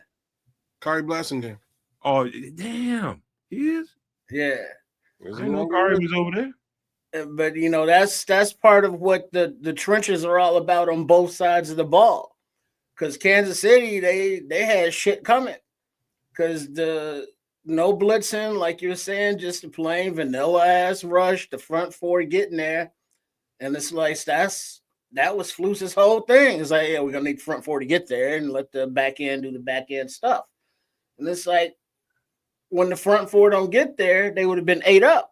But they was getting there in different positions, different guys beating the double teams. Weren't blitzing, but they ran stunts. They lined up to get favorable matchups. So there was the game within the game right there on the defensive line, and they overwhelmed the offensive line. So if you look at this Bears roster on what we have, the pieces already here, you look at a healthy Montez Sweat, a Javon Dexter, and then it gets kind of like, Booker, but he's not a 4-down guy yet. Walker can be inside and out 4 downs. Zach Pickens, we have no idea. Billings, he's the run-stopping fire plug kind of guy. But we don't have the talent on the defensive line to line up 4 guys and enough for them to get after it. We just don't have that yet. And we already know what we have on the offensive line because as that's been well discussed. So both sides of the ball in the trenches is where you know, realistically, where the most of the free agent money and the draft resources should be spent, because the other rooms, you know, are pretty tight. You know, we're gonna need to address a tight end here, running back there, as mentioned. Uh, you know, wide receiver, maybe linebacker, safety in that room, but the main focus has to be on both sides of the ball. Yeah, Yeah. it just doesn't. You know, I'm gonna go down this road again and hope to God like the power doesn't go out again. But power didn't go out. Cool. So Josh Sweat's stock just rose a bunch too, man. I just wanted to put that out there. I wanted to put it out there earlier. He had a fantastic game. He's about to get somebody gonna throw a bag at that man. He's a free agent, and yeah, we selected him in our mock draft. I'm all in favor about bringing him here, or at least I was until this game. and now I'm just worried he might be a $22 million gentleman as well. I mean, but you got to spend some money though, because that's the going rate, and if free agency is what it is, and it's like, well, if you don't pay him $22 million, another team will. Somebody will. You gotta know the market. Number one, you got to know what the value is. Number two, you got to know the player, and you know where you are as far as what you need. And you know, as bad as the offensive line has been in Chicago for several years, it's been as bad when it comes to the main thing, and that's really affecting the quarterback on the defensive side of the ball. Yep. I mean, we haven't really affected the quarterback unless we had 100% healthy Montez Sweat. Other than that, we haven't affected the quarterback whatsoever in a couple years, 2 or 3 years. And you have to spend some money there if you want to win games and give yourself a chance to be in these conversations about postseason. And so, you know, people, we've been going back and forth all evening before you got in here, Trip. And Kedz fell out for a little bit. And I was just in here talking to the No Maniacs by myself. And I don't know how I don't really value one higher than the other under the circumstances, because when I seen Billings go down and I saw what happened as the domino just start tipping and went, I mean, the defense just went absolutely backwards. And so it's like, to me, you know, I'm a defensive guy. Yes, I admit that. And I think more about that than I think about anything else. But at the same time, you know, everybody just on this tangent about we got to get the best O-line. Dude, we got to get the best D lineman out there too. We got to spend some of that money, some of that capital in the draft on the D line. Matter of fact, if the first player off the board was a D lineman, I would not be fucking mad at all. I wouldn't be mad either way. I wouldn't be mad either way. And I think the guy who nailed it in the chat right now is number 2 No Maniac, Cornelius Squalls. The Bears need 2 or 3 pieces on both sides of the ball. And he's nailing it. And that's why I'm like, $22 million. I'm not averted to fixing the offensive line. And we were just talking about Josh Sweat a minute ago. Clearly, I'm not averted to fixing the defensive line either. But if you're dumping $25 or $22 million on a single player, those other 2 pieces that we're talking about, it's going to be a little bit harder to fill them too, right? So you can't blow your wad. You gotta be some, like, frugal's the wrong word. You just gotta find the right pieces and hope he finds these right. That's why you can't build your team in free agency. You can't, of the markups and the price of the cost of these players. So if you look at it, you know, frugally and wisely and smartly with the resources that you have and the positions that you need filled, you know, spending $20 million or $25 million on one player, especially a guard, excessive. I mean, it doesn't matter the position, because if you needed a guard and he's the best guard, why don't you want the best guy? Because he's expensive. No, you can get if you spent $20 million on a game changer. You know, you talking about a game changer. Guard ain't no fucking game changer. He's a guard. and he's going to be a really good guard, a really aggressive guard, whatever you think of him. I'm talking about a game changer, somebody can flip the fucking field. You're talking about an edge rusher or something like that, or a D tackle that can really tear it up. You know what I mean? Can really give you opportunities. You spend $20 million on something like that under these circumstances. I get it. But on a guard, I think that's, to me, and forgive me, you guys that think that we should do that, but I think that's crazy. That crazy ass backwards to me. So I agree and I kind of disagree at the same time. So, and it's just a position. So at guard, I agree. I think it's crazy at guard. At left tackle, I don't think it's crazy. I think that position, yeah, I'll spend $22 million at that position. I don't think there's a $22 million guard available in free agency this time around, guys. So I'll put that out there as well. You know. Well, let me ask you this, Kedz. Mm-hmm. Do you think we're in position? I'm talking about where you see the organization and the team.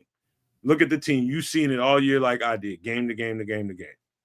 Do you think we are in position to sign a $20 to $22 million offensive guard? Single player? Yes, offensive guard in particular. No.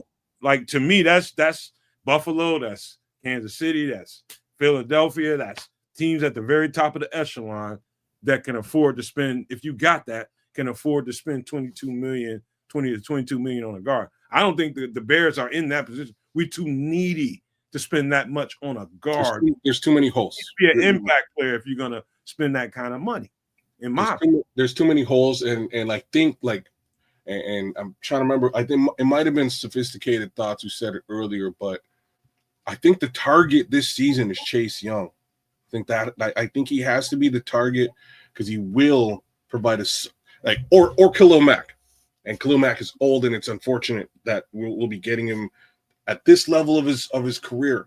But they're both cost effective, and they will get to the quarterback, both of them. I'd say Khalil probably get to him more frequently than Chase, but we're only the shelf life is about 2 years with Khalil. Chase has a longer shelf life. Those guys are cost effective and will fit the bill on the other side. If you can get one of those two guys on this team,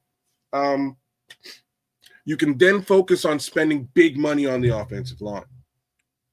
That's my thoughts on the whole off season as far as that's concerned. But as Barlissimo's, I was just gonna say, as Barlissimo's saying, we need a leader on the O-line. We need a tone setter. We definitely need all of the above. I'm not saying that a guard is unimportant.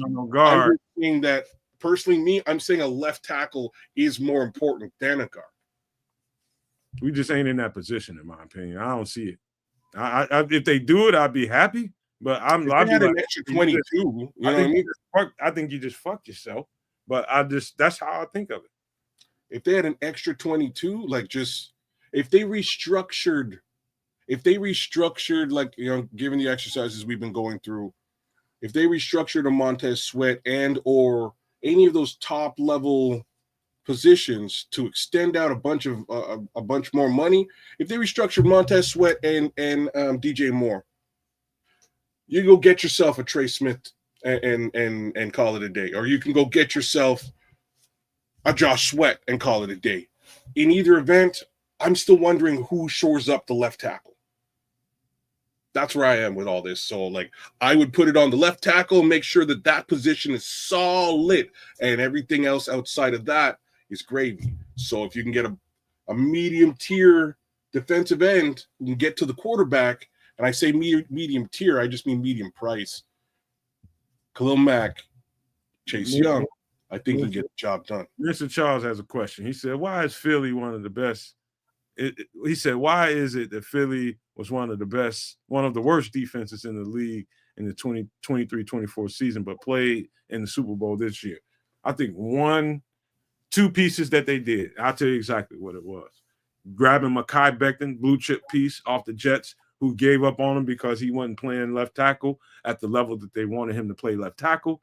And they came in here and they needed a big stud guard. And they moved him in the right guard, and he knocked it out of the park. That's one. What do you do when you spent a year on? You got a year to find out whether you made the right decision on Mekhi Becton and putting him in at a guard. They realized, oh, this dude can really knock it out of the park next to these other guys. And what do you do after that? You go in this offseason and you get fucking Saquon Barkley to run behind it. That's why they're in there. Now, it would be a prudent investment to go with like a Becton at right guard in the offseason. You know, he's not going to cost, $20 million, is he, right? No, hell no. Hell no. You see? Like, great comment, Trip. No, he's not going to cost $22 million. He'll be a solid price point, though. Right now, he would sound like somebody who's still young, who's not going to command that top salary, who's been healthy, and would solidify. All right, you got hypothetically Becton at right guard, then you got Darnell Wright at right tackle, center TBD, and then now you address the left side. So Becton could be a solid answer to be a starter going forward at not expensive price. That's pretty much, you got, like, for me, Mekhi Becton is the epitome of what I would be trying to do right now. Me too. He would be the guy I would be targeting. Like, I'm not saying don't invest in these positions. Like, that's not what I'm saying. I'm saying there's a lot of holes to fill. So you need to like, I'm going to use the word cost effective here, but you just need to get the right players. Like, Mekhi Becton is the right player, and as long as he's at the right price, and I think he will be, just because he's a little bit older. You know what I mean? Just a little bit, So, like, I would definitely go down that road as well. I think Mekhi Becton would be a great look. Marlon Johnson wants to know, what are the odds we get Trey Smith? I think if Ryan Poles goes crazy, his odds are high because he can overspend and get him. He can pay more than Philly can give him. So if he wants to, he can overpay for Trey Smith. Mr. Charles, look, man, if we needed one piece this offseason, I would say go. Oh, there you go. Go ahead, Kedz. That they really need to fill. Got to be taken care of, and you got to start that whole comment over. Oh man, I check something here. All right, okay, we're good. I noticed something before. Anyways, all I'm saying is that we definitely have to spend the money on the line. If we needed one piece, do it. Get yourself a Trey Smith, and we're good. We don't. We need at least two pieces on both sides of the ball. I'm going to kind of say maybe three on both sides of like in the trenches, both sides. I would tend to agree with that. I would say, I think we need, depending on even whatever happens with Tevin Jenkins, I still think we need to go guard on both sides and tackle. Even with Matt Pryor, I was very impressed with Matt Pryor this year. Very impressed with him. But I still think we need to fortify that. And if they think that guy is a piece, I think he needs to be a depth piece. That's what I think he should be. I think he should be, swinging or something like that. I think the starter is out there on somebody else's team right now, and you got to go pay for him. And I think that on both sides of the ball. Tevin Jenkins, I've seen enough of Tevin Jenkins to know that we need a more durable and more reliable football player that can really produce. So I think we need those two pieces. And I do think we need a starting left tackle, 110%. Can we get that in free agency? I still think we can, but I think you definitely got to draft every one of those three pieces I just said. Same thing to be said on the other side of the ball. I think we need another nose tackle. I think we need a backup behind Ron Dexter. We need another 3-tech, and we definitely need another edge. And so to your point, Kedz, I 110% agree. Yeah. Sorry, I was just reading Barlissimo's comment, but he's clearly watching. He's watching. He's behind a little bit. So my bad. But I'm right there. I'm right there with you, man. Those three spots are important on the defensive side of the ball. Flip that over, 2 guards and a left tackle. B minor. I'm not down on Braxton. I just think we can just think that position was a worryful position for Caleb Williams last season. I think he was very worried about what was coming through the blind side. I say throw money at the blind side and make sure he's protected, period. That's my thoughts there. That does obviously and clearly include a left guard too. But money needs to be spent. If we're talking about 70 mil, like you just sort of threw out there, if we're talking 70 mil, you're going to spend 22 on a guard and potentially another big chunk of change on the edge, on the defensive side. That makes things a little bit shaky, man. You still got a bunch of positions to pay. I'm not as comfortable with the left tackle position as many. See, Braxton Jones, bless his heart, he tries hard, but his anchor has still been an issue this past season before he went out with a snapped ankle. Now he got pins and shit in his ankle, so he's rehabbing, and he's not getting stronger on his lower half, his trunk. So it's not like his weak spot is going to improve anymore going forward. And it's not something that you can just overlook or always scheme for. So if he's the swing tackle, that's cool. But you got to upgrade the left tackle. You got to replace Tevin Jenkins at left guard and figure out if it's Bates or Sheldon or whoever at center. So there's 3 positions right there, and that's already filling in Becton for right guard, in my opinion. So that's 3 to 4 offensive line positions, and then the defensive tackle and the defensive end. So you sign free agents, not huge top 8 money, not 20 million, but whatever market value is. And then you draft those same positions, and whoever wins the job, the starting gig, that's who your starter is, whether it be the rookie or the free agent. But you've addressed the positions, and you have depth in case of injury, and you haven't broken the bank. Seems to be the way to go. Trips, let me ask you a question. And this is something I've been talking to the Nomadics about. I've been talking to Kedz about. So they brought Poles in here because they felt like they needed somebody that can really have some expertise on the offensive line, right?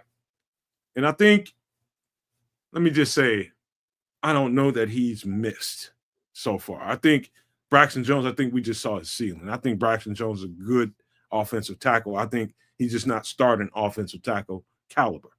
And I think he needs to be a swing, in my opinion. I think he knocked it out of the park with Darnell Wright, number 1. He knocked it clean out of the park. Kieran Amagaji is a work in progress, in my opinion. We didn't get to see what Jatiri Carter could be. Maybe they saw enough. We just didn't get to see it. You know what I mean? Now, evaluating Ryan Poles, do you think there's ever a chance that he might have lost his confidence in evaluating the talent, and he might end up probably having to overspend in free agency because drafting the guard is like the easiest thing in the world. In my opinion, the way I see it, it's just having the right coach to get him where you need to be. Because it's just too many of them out there to be constantly in need of a guard. You know what I mean? And so do you think he could possibly lose his confidence in knowing how to draft? Because I don't think you're in this position. If you got to go sign $20 million guard and you don't know what the fuck you're doing in the draft, and you don't have confidence in getting the guys that you need. But I don't know that we are totally confident in Ryan Poles' drafting skills. You ask yourself, all right, Ryan Poles, how many players have you drafted that have made it all pro team? And exactly, silence. The only all pro we had was JJ, but he's a holdover from the previous regime. The coaching matters, and losing teams don't get a lot of individual player accolades. but you add a coach in there that puts them in a position to succeed and they make plays. Now you're looking at possibly a Darnell Wright. Now you're looking at, possibly a Kyler Gordon or a Javon Dexter. The possibility will increase with the amount of wins, with the amount of victories. People love the winners.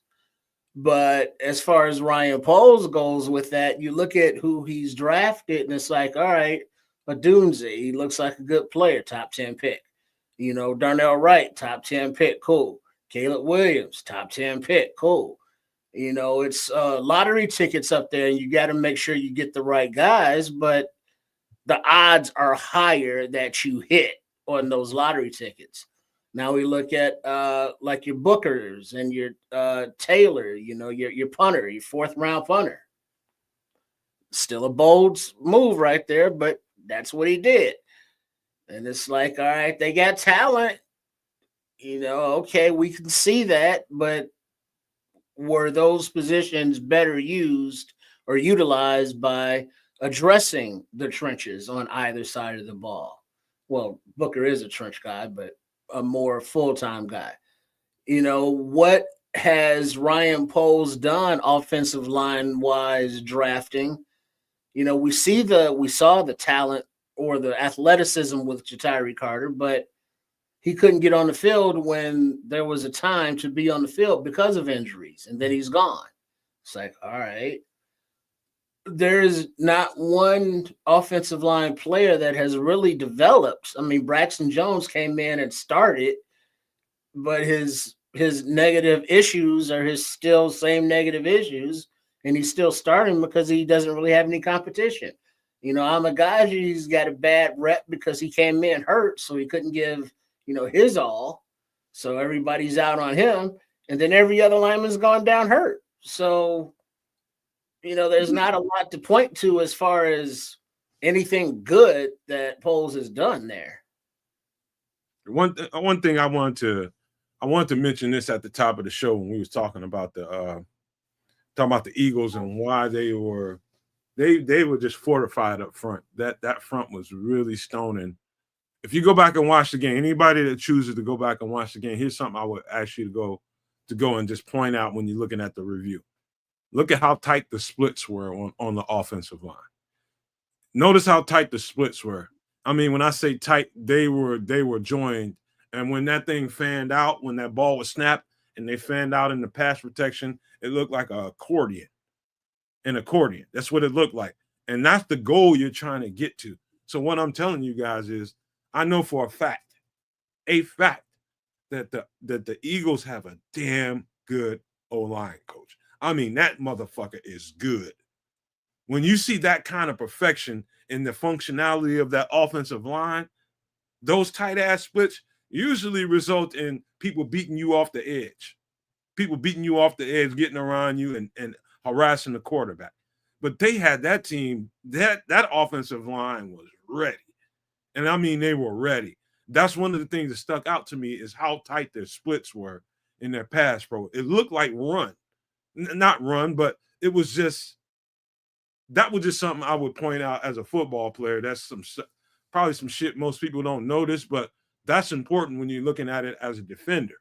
As a defender, you see them motherfuckers that tight. I'm just like, well, number one, you ain't gonna beat them up the middle, so you ain't gonna harass the quarterback up the middle. You can try to beat them around the edge, but they wasn't even beating them around the edge most of the time.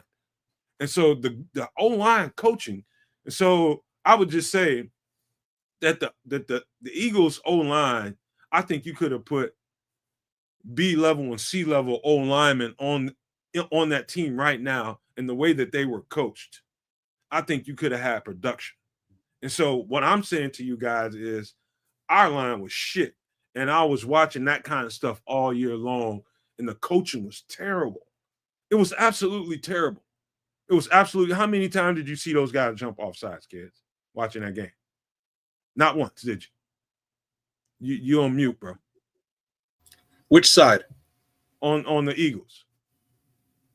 I think there was only one offside. I don't remember one. I might remember one holding, if that. Jalen Carter jumped off once, and it was it turned out to be an interception. I'm talking about the O-line. O-line, other side, not once. Not once today. Honestly. So what does that tell you? That's called, this, like Mr. Charles is saying, that's called coaching. That is, we've had shit for coaches. The past few years, we had Flus's friend as our O-line coach. Now, with Ben Johnson in here and knowing what it took to get, we've seen success on his side over there in Detroit, running the ball and in pass protection, giving this. He knows what it looks like. He knows what it looks like. And so now, hopefully, he's got the offensive line coach in here that he wants and can produce that. Without that, we're talking about something for nothing. If they don't have the right O-line coach, we fucked anyway. I don't care what we do anywhere else. If we don't have the right O-line coach, we are fucked. I don't know about that. I'll say two things. First thing is that means development is going to be an issue for whoever we draft in those positions. And yes, in time, we're fucked. But, and it's a simple but, you can get. The Bishop came through, by the way. Shout out. Yeah, I gave him big shout outs to the Bishop, man. Big shout outs to Crooked as well, who just jumped in there too. I'm just thinking that, again, you can shore up, you can get a linchpin at a few different positions on that offensive line in this free agency cycle. And you're right, though, Nomad. Maybe, I can't really sit here and say, as much as I've sort of been critical of Ryan Poles, I can't sit here and say that he's even really flexed his muscle at the offensive line. Like, he drafted a top pick with the 10th pick, right? He drafted what he thought was a sure thing, and Darnold's doing great. Outside of that, he really hasn't done much with the line, except for Kieran and Braxton. And Braxton was a 5th rounder. I'm going to sit here and say that Braxton has definitely overplayed his draft stock. So, yeah, I think Ryan did a great job in selecting a guy like Braxton. The verdict is still not, complete on a young developmental talent like Karan. But I say give the kid a year or two and let him develop under a viable offensive line coach. Hopefully we actually have one in place now. We'll see. When you got, Church, when you can run the ball and you have to, and the defense has to respect that brings a whole other dynamic out of what you are. And that forces your defense to have to play a certain kind of way. They didn't let fucking Saquon Barkley do shit tonight. And they were determined that if they beat us, we're either going to beat ourselves or they're going to beat us in the air. They didn't let Saquon Barkley do shit, but that offensive line protected that kid. That kid wasn't on his ass all night. You know who was? Fucking Patrick Mahomes, because they didn't do everything they need to do as far as their depth goes, and they ended up with a guard as a starting left tackle. So that's where the cohesion between the player management and the coaching needs to be in place, and depth needs to be there. But that becomes an issue when you have a team like KC who's paying so much for the quarterback position, that the defense sucked for a while, so they had to draft well, to help fill that. But they can't afford a whole lot because of the money already allocated to several, just a couple positions, Chris Jones and Mahomes, and, they're making a lot of money. So, you got to do it what you got, and they're not getting it done anymore. Whereas the Eagles, have drafted well and made smart free agent signings, which is an awesome thing. But being that coaching does matter, I think what is happening right now at Hallis Hall with, the Ben Johnson era staff, where you got, the head coach who's going to be the de facto offensive coordinator in Johnson, the up and coming guy who's had 3 years of, offensive coordinator position, putting up 30 so points a game, putting his players in positions to succeed. Brought over his wide receiver coach, Randall L., who's going to get the wide receivers the acumen to get open, to become targets and not be smothered, to get open positions on the field. Offensively, you got the up and coming, brain guy, Declan Doyle. He's a respected guy who's a perfectionist, but really smart. So he's going to be, acting offensive coordinator, but have his role within the offense, working with, the running backs coach, Eric Bieniemy, who was instrumental in helping Andy Reid, call plays for that successful Chiefs teams when he was there. He was in consideration for some head coaching gigs, but some shit had went down. I don't know. That's some personal shit. I ain't in all that. But he seems to be blackballed from that. So he was out there at UCLA with DeJean Foster, helping coach those kids out there. But he's a professional in the league who has experience on the sidelines. He's all the way down at coaching the running backs. So whoever comes in at the offensive line coach is going to have to be professional and fit under this coaching staff who have all played the game or coached the game on whatever levels that they all bring to the table. The same with Dennis Allen on the defense. He has, Al Harris as his DBs guy and his passing game coordinator. He's got Garrett on defensive line and still hiring somebody else there. So the youth, the experience, the flexibility of the positional coaches, it's a very nice thing that they get coming together. So I'm totally confident whoever the offensive line coach will be is going to be a solid hire. And it looks like they've been looking at coaches from successful college teams who have just awesome offensive lines, like Coach Roush. What is that, from Tulane? Rauscher from Tulane. So yeah, this they hired Rochar from the Tulane guy. So this team, I believe, will be more of a coaching staff than what the Flus era, quote unquote, teaching coaches will be. Will they be able to get more out of Dom Robb, who's still on this team for some unforeseen reason? Hopefully so, amongst others. But I'm confident that what's going on with this coaching staff is going to show positive results on the field. It's just got that coming together vibe to it that is so out of character for what we've been used to, coming out of Hallis Hall. And I haven't heard any egos in the room other than obviously the self-confidence to get to the positions that they all are, but they're all willing to understand that I'm not always going to be the smartest person in the room, and I can learn something from everybody. The old heads in the room are like, hey, we have done this successfully doing it our way, but there are still avenues to improve by learning more, from the youth in the room. So they're willing to pool all their knowledge and let everybody draw from that pool equally.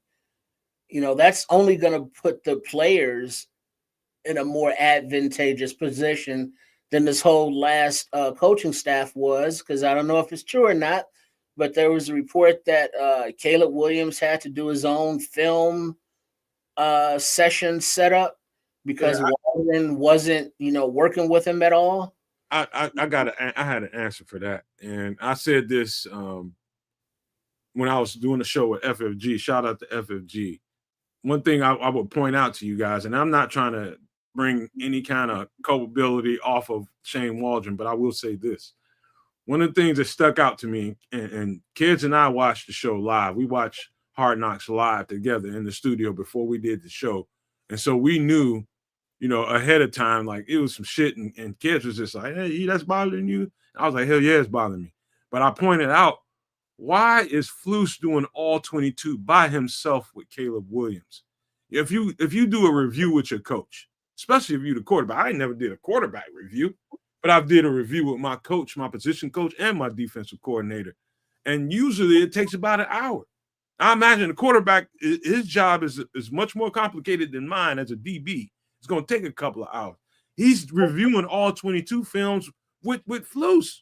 And so you only got so many hours in that building a day. You're going to tell me that he's going to leave out of that room doing a couple hour or two with Flus, and he's going to do another hour or two with Shane Waldron? That was Flus insisting and basically barging into that situation where he didn't need to be. He should have been a side piece in that and going in the room when Shane Waldron was reviewing it with him and going over, hey, Caleb, when you saw this coverage over here, what was your first thought when you saw the safety drop down in the coverage? What was your first? He should have been the side piece. He shouldn't have been reviewing the whole goddamn all 22 with Caleb.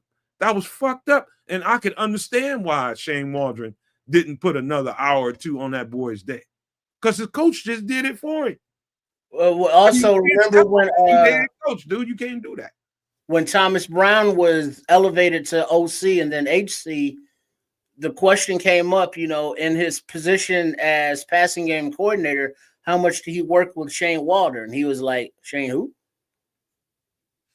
Who's that now? I just think it's more to it than the headline trip. When we looked at the incohesion of the whole offensive line, and we was ready to run SeaMo out of town on the first thing smoking, all of this was the dysfunction of the Flus coaching staff. And I say the coaching staff because he's the head. He hired all these fuckers. I'll be right back, but I'll be right back. But Flus got a big fucking nose, and that wasn't his role. He was out on that. Right. The Flus was trying to be all Mac Daddy, new aura up, have his finger and all up and everything. And it's like, no, man, go ahead and be the CEO. Back the fuck up. So but he was his ego, his id, whichever one of those motherfuckers just couldn't handle. Whoa. Look, I had to ask him when he brought it up the first time. I was like, that made you mad? Like, I don't see it. The reason why I don't see it, and I still don't see it to this day, is a couple reasons. First one is I don't think Matt Eberflus is an egomaniac. Doesn't come off like an egomaniac to me. Quite frankly, he's a fucking beekeeper. You ever meet a beekeeping egomaniac? It just doesn't go together. So that's number one. Number two, I think he was really just clout chasing, like the homie Richard Long. Yeah, you almost caught me there. Almost did it, Richard. Richard Long, as like he was just clout chasing. He wanted to show the world. And if you looked at that whole sequence there on Hard Knocks, it was like, all right, so let me get some information from my mentor on how I should handle this quarterbacking situation so I can look good on TV. And then he said, you need to stand behind him. Okay. And then you see Matt Eberflus position himself behind Caleb Williams. So it looks like I'm doing the thing that this guy told me to do because he knows what he's doing, right? Yeah. Well, isn't that an ego thing, though? No, it's not ego. It's just him chasing clout, trying to show the world that I am good for this head coaching position in Chicago. That's all he's trying to do.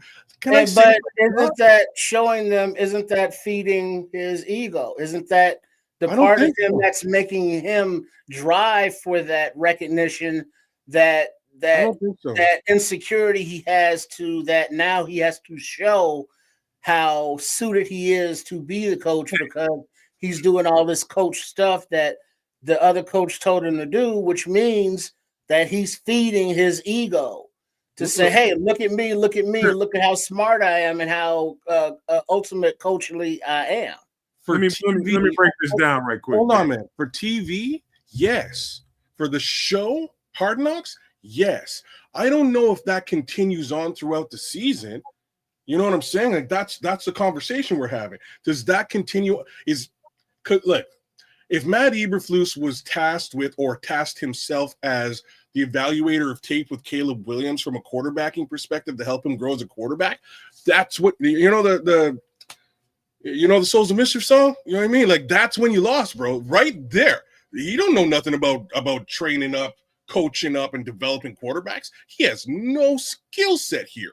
Like we lost right there. The guy who was brought in, or the guys who were brought in to do that, were Kerry Joseph, the homie Thomas Brown, and Shane Waldron. If for some reason, and the reports are coming out, saying that Shane Waldron didn't do it, we well know that Thomas Brown wasn't even involved in it because he was, like you said, who's Shane Waldron? I might even run routes on a play here just because I'm here, but I'm not really involved. Or Kerry Joseph. So those are the guys who were hired to do that job. If for some reason they did not do the job, we're cooked. If that job got pushed over onto Matt Eberflus's lap or he took it over, I get it. That's egotistical, and that's him stroking his ego. But the fact is, for the past 3 years before Caleb Williams got there, he wasn't doing that for Justin. He wasn't trying to watch film with Justin. He don't know nothing about that shit.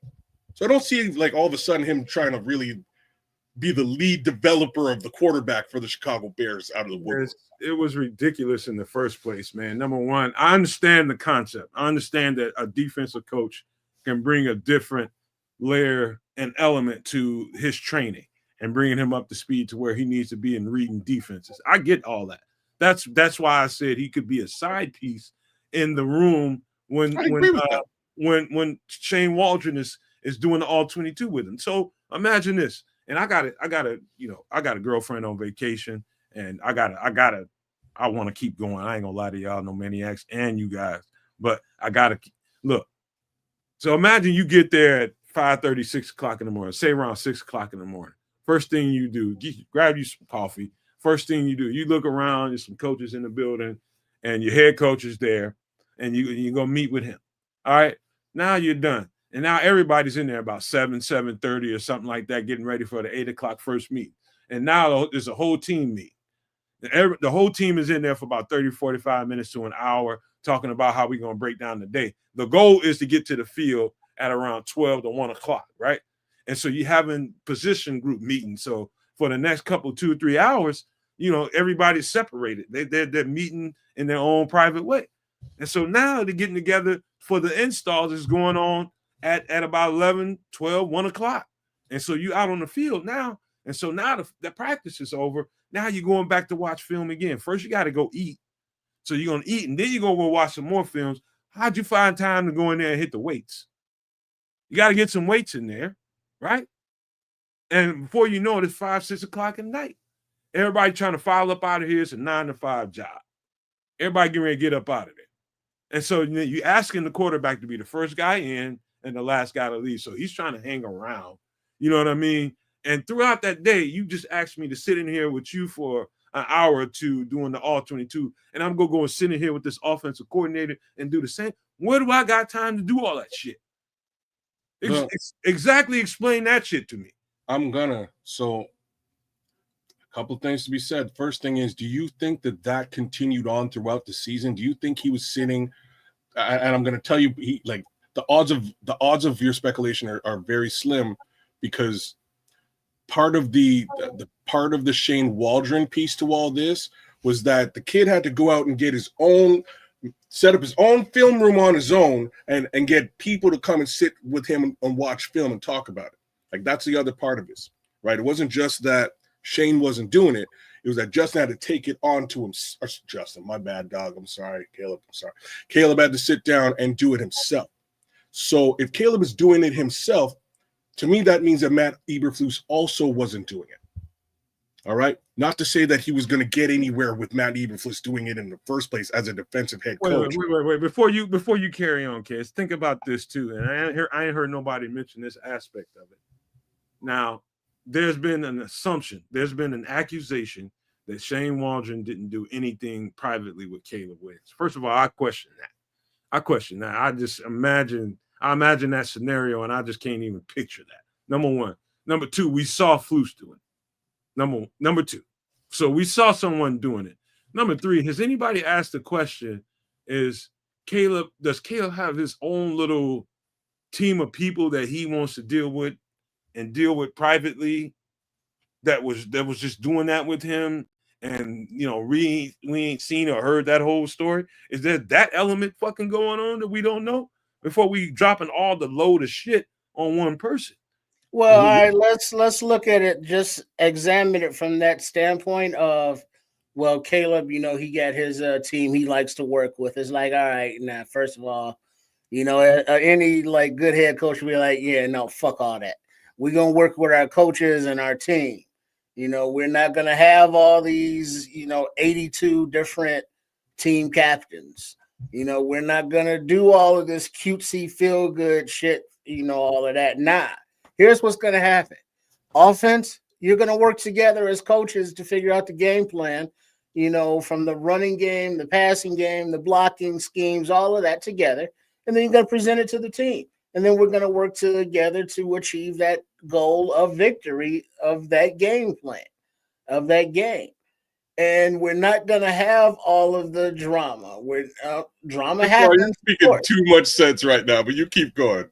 We're not gonna have all of this. Like, all right, we're gonna be on Hard Knocks, so let's have the nation come to my house on the lake, so I can show off my daughters and my wife and my bees and shit. Yeah. I mean, it's like, nah. It's like, hey, let me show you my war room where I got all kind of different doodles of plays on the wall. You know what I mean? Where I'm focused on how to make this team a winning team, how to make this coaching staff better, how to make these players better. I didn't get none of that from Flus. I got a lot of, hey, I got tricks up my sleeve. What you got up your sleeve? I'm not going to tell you what's up your sleeve. It's like, you goofy ass. And so I never got any inkling of a professional coaching staff for any of that hits bullshit. It's like, all right, he has a coaching philosophy. It's corny, but most coaches do. All right, do your thing, teaching coach. And it's like, well, y'all ain't teaching shit nobody but how to lose. What the fuck are we doing? Well, first-time head coach. It's like, all right, but you still suck. What if the motherfucker would have had a semi-winning record because shit went left after a certain thing? Well, he would have had a semi-winning record if he didn't. Would we be saying all this shit? If he wouldn't have been so bad to say, hey, time out. That fucking easy. Let's regroup. It's like, hey, time out. Everybody. Hey, Stevenson, Tyreek, get your ass over here. Get your head in the game. We're going to play some defense now. We're not going to go vanilla and just let them eat up yards just because. Hey, challenge or not challenge or whatever Flus did to shit away those games, those were victories that he snatched from those were victories that, wait, how would you say it? That the defeat snatched from the jaws of victory, whatever the fuck he did to make him lose those games. I think it's the other way around, but I know what you're saying. We win those games, and it's like maybe he, gets it in gear. The team, starts to feel good, as opposed to knowing behind the scenes, it's like we're not really getting coached hard, which really means it's like, hey, you want us to run that again? No, we're good. Oh, we're not going to get that perfect before we leave practice? Okay, whatever. No accountability, for coaches, for players, nobody. And that was all under the Flus regime. And so I know this, Trish. I would say this, and I'm going to probably be the only one on this panel to say this right now. And I don't have no regrets for saying it. There's also the element of Caleb that we don't know the full story about. He's got a whole goddamn team like he's like some kind of big, huge celebrity. He's got agents, he's got all kinds of shit going on, publicists, and he had a horrible season. Had a horrible season, and we don't know who's putting out what.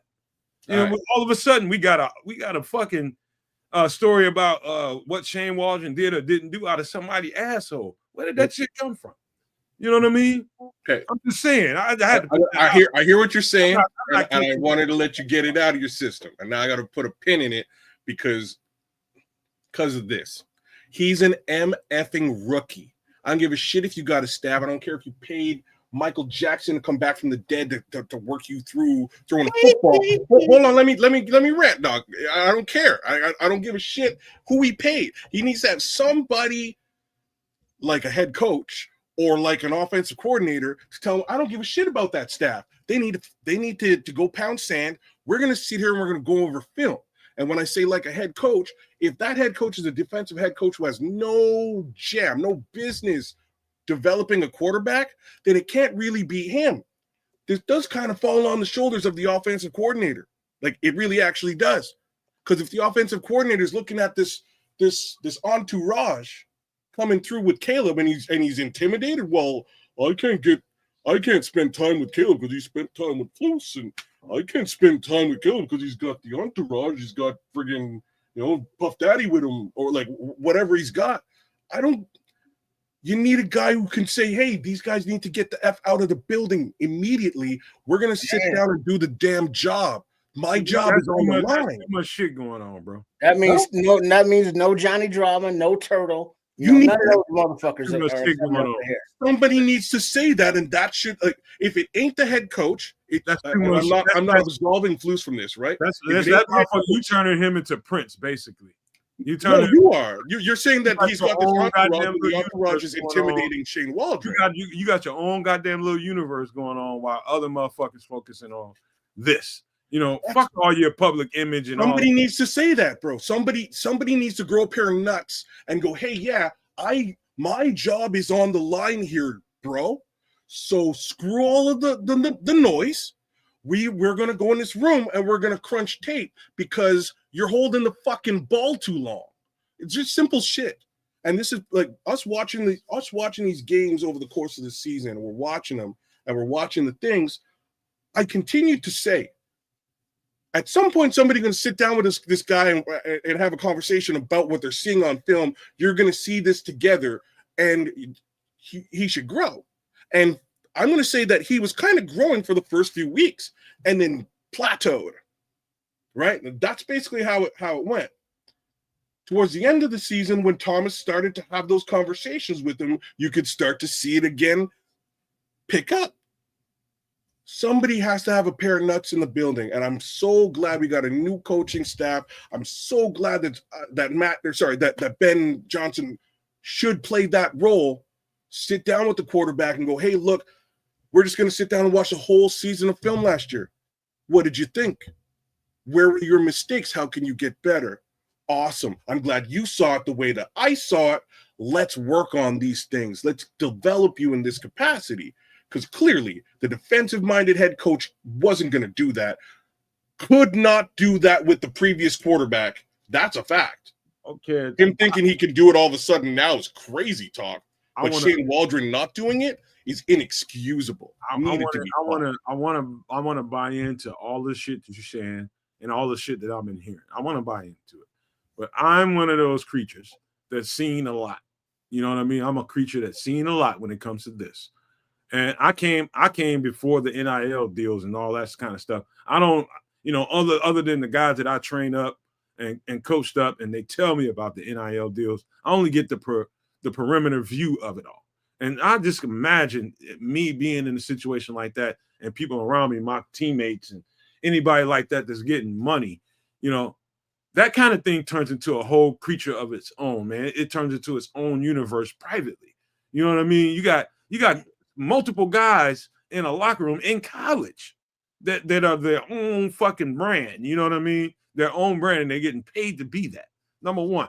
And now you're getting the first kind of wave of these guys coming into the NFL. And I'm not trying to accuse Caleb of anything, but all this, making it seem like Shane Waldron was a damn good coach when he was in fucking Seattle. And all of a sudden he don't know what he's doing. Come on, man. There's other shit to the story. There's other shit to the story that we as fans refuse to acknowledge because we're so wrapped up in Caleb is this great thing. He probably is. But to just obfuscate him like he's got no fucking, we've heard questions about his work ethic. You ain't hear too many people talking about that. You know what I mean? Put all that shit out there. If any of that is true, that's still an indictment on, the head coach, Flus. Because he doesn't have discipline and control of his team. You know, if he got, you know, all the hangers on, all the employees or the staff or the crew or the posse or, you know, whoever, you know, is rolling with, it's like, yeah, we're not bringing that bullshit in here, because in here you at work. You holler at them when you ain't at work. And that's not going to be very often. So you schedule your time wisely. Now let's get to this playbook. You know, let's get to these plays. Let's get into making this, you know, this game experience a winning one for ourselves and our fans. You know, if the coach can't control his team enough, you know, some, you know, guys you're going to have like your DJ Moore, your Montez Sweat, who are going to be professionals, who are going to show up to work, you know, punch in and punch out and go on home and do their thing. Whereas maybe you got the NIL kids, it's like, you know, yeah, I made $1 million by the time I was 18. You know, fuck you asking me about, you punk ass reporter. You know what I mean? You know, what you talking about, coach? You know, I am the star kind of attitude. A good coach knows how to check that. A good coach knows how to deal with that kind of attitude. What you talking about, coach?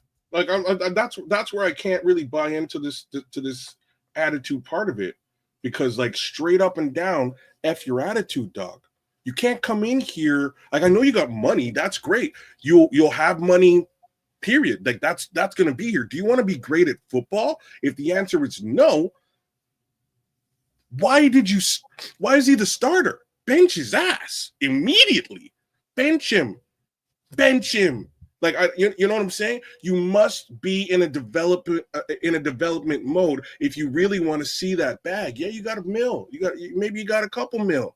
Maybe you got more money than me. But if you want to be a superstar in the league, you need to sit with your coach and gain an understanding as to how this offense works and how to read defenses and why are you holding the ball too long. Let's review that and understand that. Yeah, so, where are the shortcomings? What if Shane Waldron came out with a statement all of a sudden and it went kind of clockwise to what we're talking about now? You know this is crazy. What if? So what I'm saying is we taking a statement, running with it. Hold on. I'm just gonna put it. I'm gonna put a pin in what you're saying, and the pin is the kid is a freaking rookie, bro. He's a rookie. You're expecting the rookie not to come in after being paid millions of dollars and act like a dick? It's your job as a coach to make sure he doesn't act like a dick. That's your job, bro. You can't do nothing about him personally like that. Then you lose your job, and that's what happened to Shane, man. But I'm just gonna tell y'all, man. Look, I'm not saying I'm saying that the expectation should have been that he would be, and you need to coach him up out of that and develop. Part of being a coach is player behavior modification. Behavior modification. I have a ton of confidence in Caleb's ability. I had that going into the draft before we got him. I said his ability is off the chart.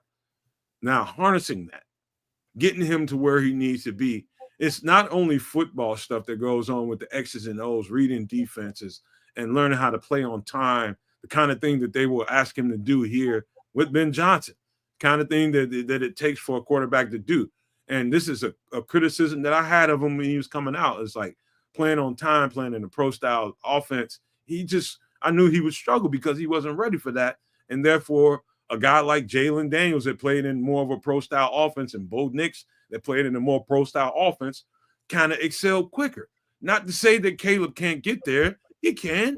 It's about whether you're willing to put in the work or whether you want to point fucking fingers about what didn't go right for you as a rookie.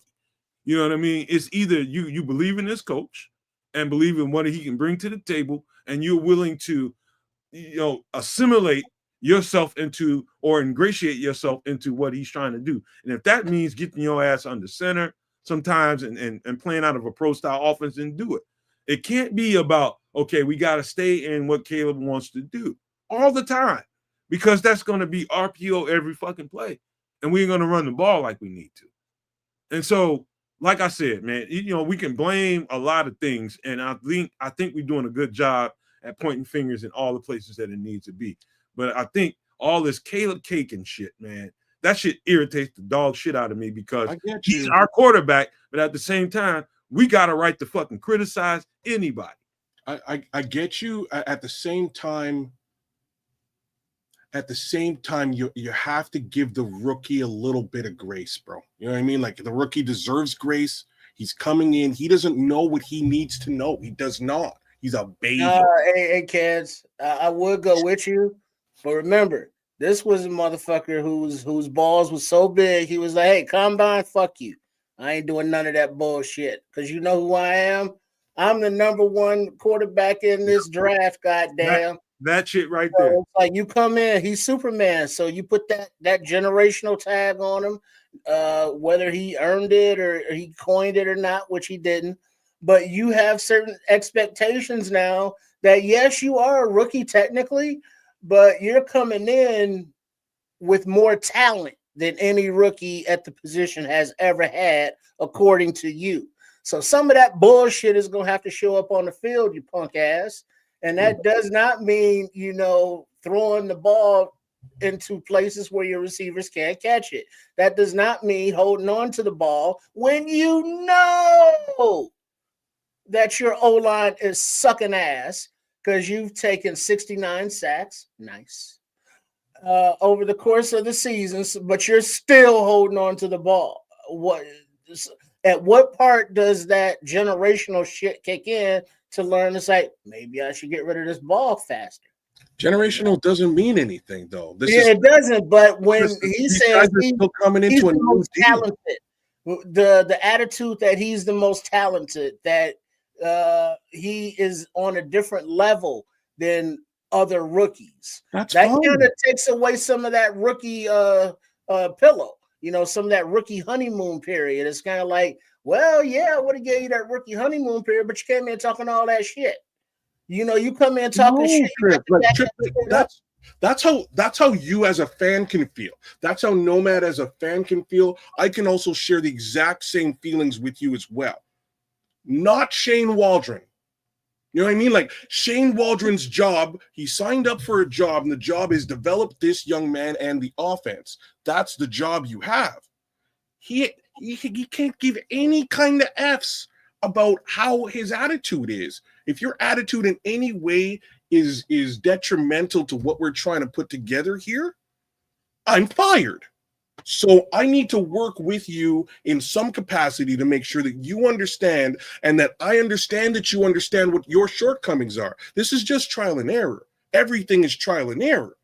What I can tell you is that Jaden Daniels definitely had people around him, Marcus Mariota, both of those coaches over there, sitting down with them going, hey, here's how you can improve. Here's what you're doing that might not be amazing. Didn't just get broken out the mold like that. He was developed. You caking. I'm not even talking about Caleb Williams. No, but you caking. But I'm not. It's fair to say that without I'm not at all. Support of a professional coaching staff, that Caleb isn't going to be the best he can be.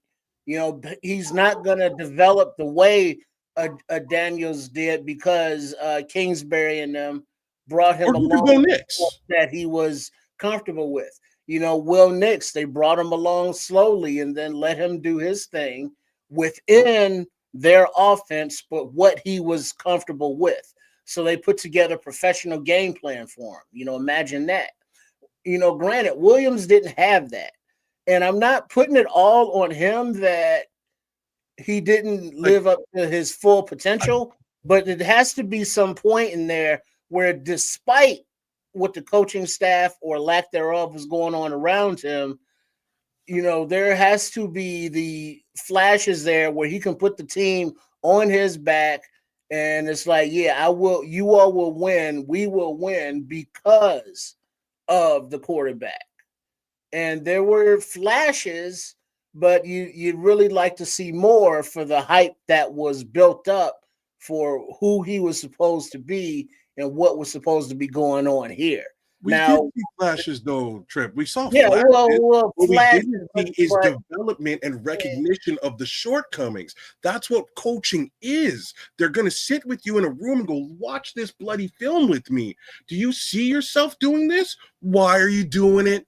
If Shane's eating fucking popcorn in another room talking, cracking jokes, that conversation is not being had. Let me tell you again, it ain't being had with Matt Eberflus. I'm going to the crib because we were right there at the end of one of these video games. He likes to play video games. He couldn't wait to get back home. So we're making. I'm gonna end this like this, man. I'm. You're gonna blame the fact that the young man likes to play video games on the fact hear that me out. Hear me out. Tyler Murray, You can't make that kid do a goddamn thing. You can whoop his ass and force. Yes, you can make him do a goddamn thing. Make him do shit. You can bench his ass. Worst come to worst. That's the only thing you can do is bench him. And then what's that gonna make you look like in Chicago right about now? It's gonna make me look like somebody who actually gives an F about his job. Come on, dog. That's what it what happened to coaching techniques? Like, hey kid, meet me out on the practice field in 5. All right, we're gonna run some laps. And by we, I mean you. It's like, let's start running. Blow the whistle. Move. Sweating and cramps. And whatever it is. You start listening to your coach like, yes, coach, because I don't want that punishment. Coach is supposed to do coach shit, which means it's like, hey, I'm not gonna be your friend all the time. I'm gonna have to put whip to Heine, and not a good way to get the best out of you. And so if that means I got to push you hard the way you don't like to be pushed, well, you's about to be pushed, and that's going to make you a better person to address that adversity and know how to face it, know how to overcome it, and be the better you. That's what the fuck coaching is, to get the best out of your players. And if you're not getting that in the professional league that you're going into as a rookie, you're not gonna succeed. So I get that, and I think that's what Caleb. I gotta get ready to get out of here. Not resolute. There's not an answer on both or either side. It could be, a little bit of both. I got one thing to say before we wrap it up, and this is just one last time around the horn. My problem is I'm evaluating football talent and trying to get to these college prospects. So when we get to the draft, we kind of have an idea of what we're looking at. But I'm evaluating us also. I'm talking about us as fans, everybody that's viewers and support the channel. And I want to say this, man, and this is what I'm afraid of. I think people got so wrapped up into the whole Caleb thing, and he's this next thing that's gonna just take over the world. I think people talk themselves into that reality that they think that's real. And they don't realize that these are human beings. Caleb's a human being. He's a rookie. He was a rookie coming into his first year with a new coaching staff, into a new system, and being asked to do things that he was uncomfortable with. And then, throughout the season, everything happened the way it happened. And here we are at this conversation about who's to blame about why Caleb didn't do what he was supposed to do.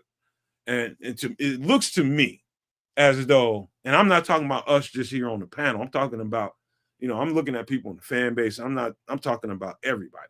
It looks like everybody wants to say that everything else was a problem and Caleb wasn't a problem whatsoever. And that's the shit that fucks with me because you're biased, bro. That can't be the reality. That cannot be the reality. We need to own this shit and say Caleb was a huge part of what fucked up this year.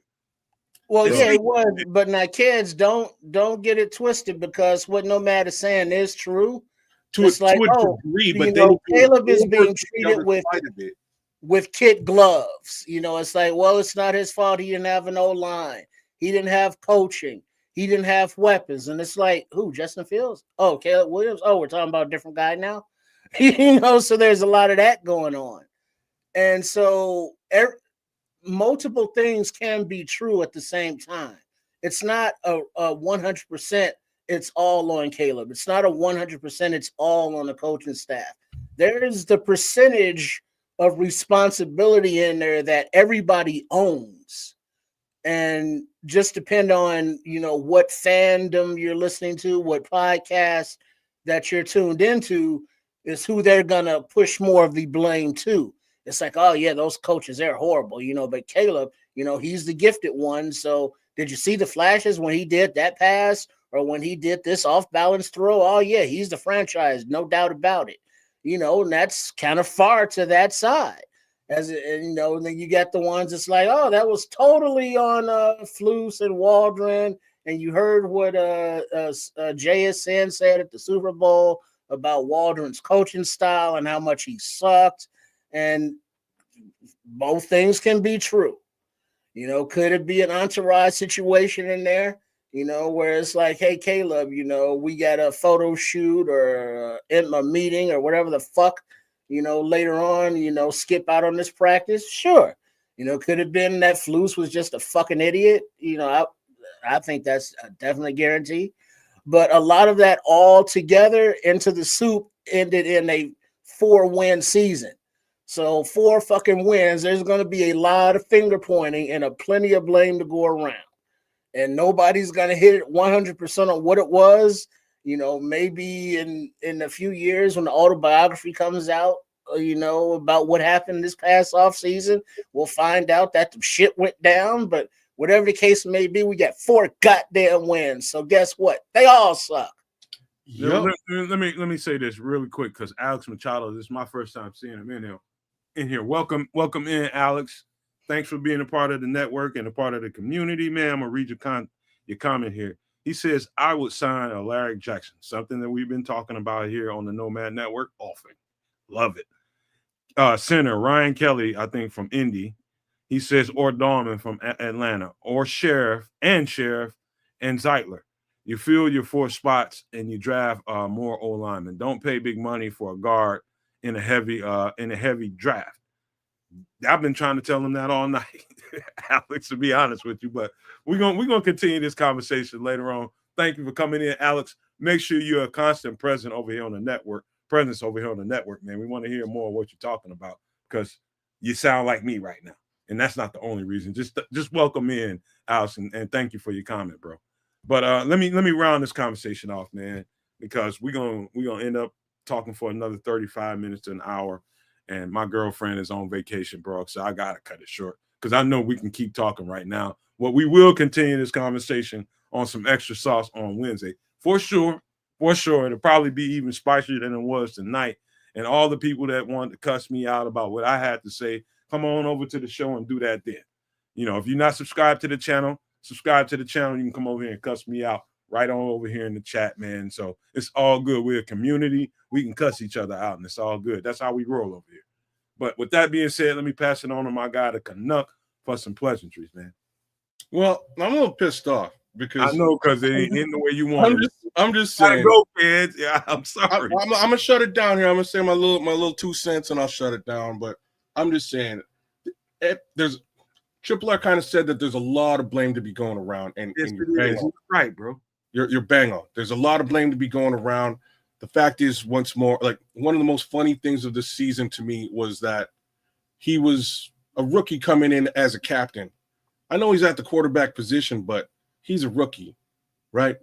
He should have been treated like a rookie, and he should have been developed like a rookie. And if that wasn't going to happen this season, this is what you get. This is what you get for retaining the coaches that you had. Like it's almost that simple, right? Almost that simple. You retain those coaches. They couldn't get him to where he needed to be got. They couldn't do it with Justin either. Why'd you retain him?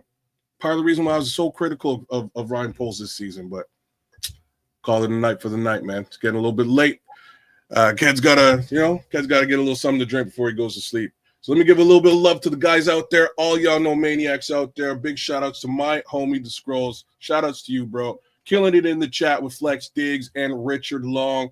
Alex Machado, good to have you back. Mark Wallace, big shout outs to you, dog. B Miners out there with us too. The Minister, Charles Johnson, holding it down. Super No Maniac Charles Johnson is with us. Always good to have you there, dog. Who else we got out there? Dobbsy34 doing the darn thing in the chat. We've got AC Adam holding it down. Number 2, No Maniac. Cornelius Squalls. Always good to have you, dog. Sophisticated Thoughts. Thanks for jumping in. Big shout outs to the Bishop and Crooked Commish for coming through. Shout outs to both you guys. Oh, MC Fact, I didn't see you, bro. Good shout outs to you. Sophisticated Thoughts was out there with us for the better part of the night. Mad love to all you guys for coming through. Bear Truth 9 doing the darn thing in the chat. Robert Frail was with us. Who else am I missing? Am I missing anybody else? Did I say At Mass? If I didn't say At Mass, I'm saying At Mass. Marco King was in there with us a little bit earlier on as well. King Book of World. I'm sure there's a Oh, Marlon Johnson, shout outs to you as well. Super No Maniac, Marlon Johnson, Joseph Archer. Yo, good show. I'm kind of surprised we banged out 3 hours here, in and out, in the middle of brownouts and blackouts and power outages. Big shout out to my guy, Triple R, for jumping in. Like, share, subscribe. His channel, Sports Chicago Style. You got to love it. He's got awesome content over there. By all means, jump at Kedz a Canuck on YouTube. Give me a little bit of love, a little like, share, and subscribe there. When I start pumping out some more content, you're going to see it. I'm trying to do some stuff that might not necessarily be just Bears, but when it is Bears, you'll be notified if you're subscribed. So give me a little bit of love. Give Triple R a little bit of love. And it looks like you're giving Nomad a whole lot of love, too. So shout out to my homie on my other side here, too. Triple R, what do you got to say, Doc? Shout out to Kedz and Nomad and the dude and all the Nomaniacs and the Super Nomaniacs out there. Shout out to Chef Trips. I saw that he did extra sauce last week and did a live cooking demo. Did you all try that dip? That was like cheese and meaty dip that he had going on. Yeah, I killed some something a little similar today. Actually, whipped it up for the game. It was pretty good. Nice. Shout out to him. Then what up to Coach Tripping? What up to Trip? Sports Chicago Style. That's the YouTube channel and all the social media. So hook us up. And there's plenty to discuss, as now football season is officially over, and we now look forward to free agency and then the draft. So, let's get it done. Big Mama, that's right, man. Big Mama is waiting on y'all. With your big old ass. With your big old ass. Mother love. Did I shout out Barlissimo when I was doing the darn thing? Shout out Barlissimo, man. Good to have you all. Hey, Mark Wallace is calling it out. He said you like them big backs. Or you see, when you got those rolls on the back, sometimes you got something to hold on to. When you ain't talking about them ribs. No, not the ribs. No, I'm talking about the rolls, the fat rolls. Man. Hey, man. You get like a handful. It's like squishy. Like, this time of year, boy, I ain't running from. I'm just gonna say that. I was gonna put it to you like that. I ain't running from. Snuggle all up in there, like lift up in there, like put that booby back over me. It's like when they got the big king size pillow size boobies. You throw a booby over you and say, "Oh, it's warm." Then it get too hot. It's like, "Oh, get off me! You're hot. You're hot." Hey, Trip, make sure you holler at them and let them know all the social media platforms they can find you on. Because I did redo this so that people can know that. So that's what is this one? Yes, it's this one right here. All right, that's you on Blue Sky, you on Facebook. Blue Sky, Facebook, Instagram, Twitter, YouTube, Ko-fi and Patreon, and then the Gmail there. Yeah. So and, push in the tush. Push in the tush. Wow. I'm gonna set you on fire because it's hot. Hey, y'all make sure y'all go fuck with my boy over there on his channels like y'all fuck with us over here. And I'm not telling nobody to do anything. I'm asking you guys, make sure y'all support him like you support us over here when we do our shit over here.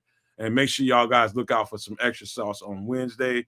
We gonna have, it's gonna be a good testy ass show. I can see that right now because where we are in the season is at a stage of basically we're doing a whole lot of guesstimation right now, fellas. We're doing a whole lot of what went wrong and what can we do now. Now we at that stage where it's a pull and tug about what we should do with the money. And so all the fans and all the podcasters and what we just did here tonight is a pull and tug about how we should spend that money and where, so everybody has their own virtues. And I just want to close this out with this, man.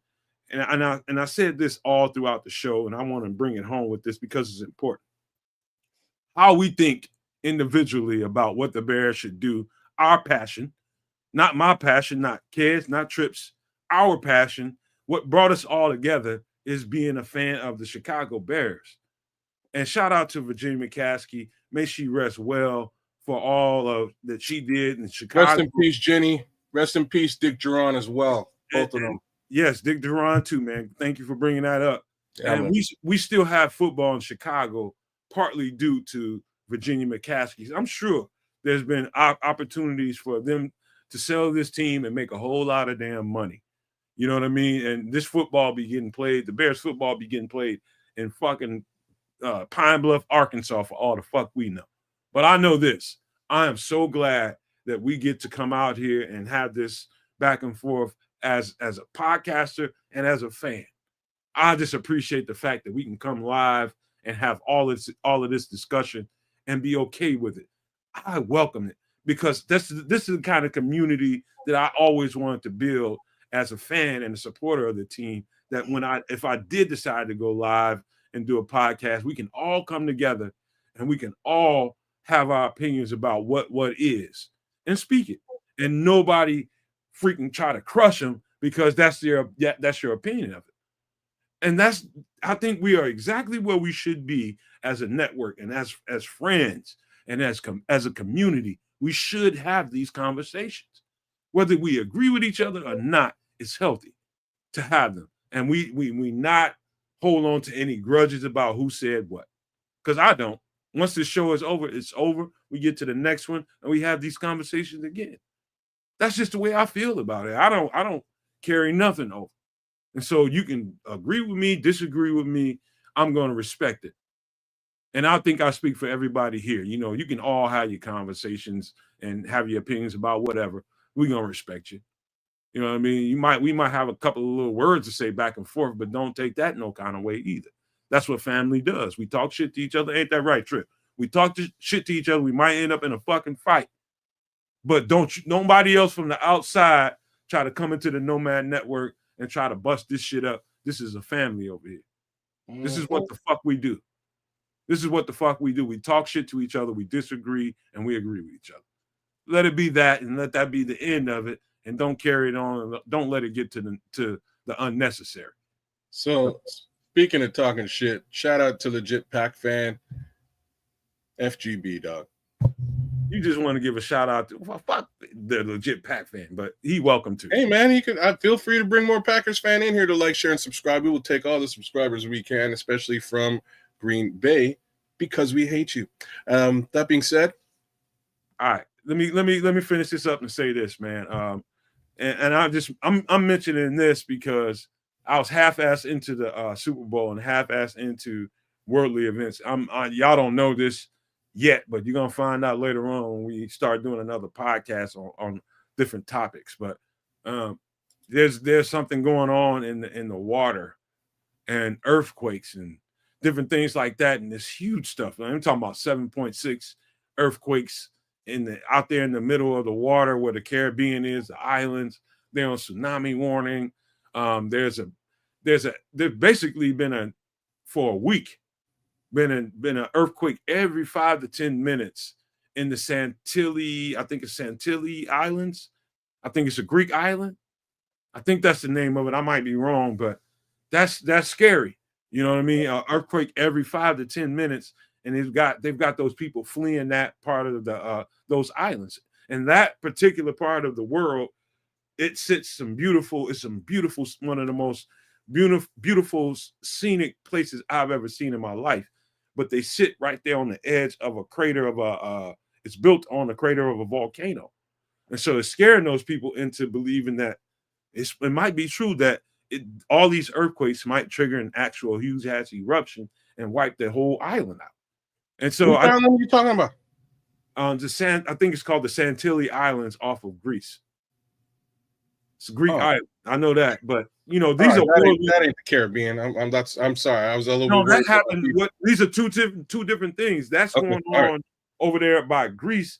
The earthquake that happened, the 7.6 that happened out there by the islands, that is affecting all of Honduras, all of the Caribbean. I'm talking about Jamaica, Bahamas. We talking about some other islands out there, but that whole region out there was on tsunami alert. I don't know that they're at the same state of alert that they were, but that was scary at that point in time. So I just wanted to mention that as something that my focus has been halfway with keeping these players intact and finding out who we got in this draft. I've been watching that also. So anybody that's affected by that, anybody who's listening to the show, watching the show, just know that my definitely my attention is with you and my feelings are with you too.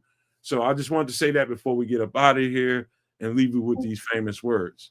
If you can think it, people, and you can see it, there's no reason in the world why you cannot absolutely manifest it. Do not be a prisoner of your own mind. With that being said, we are out.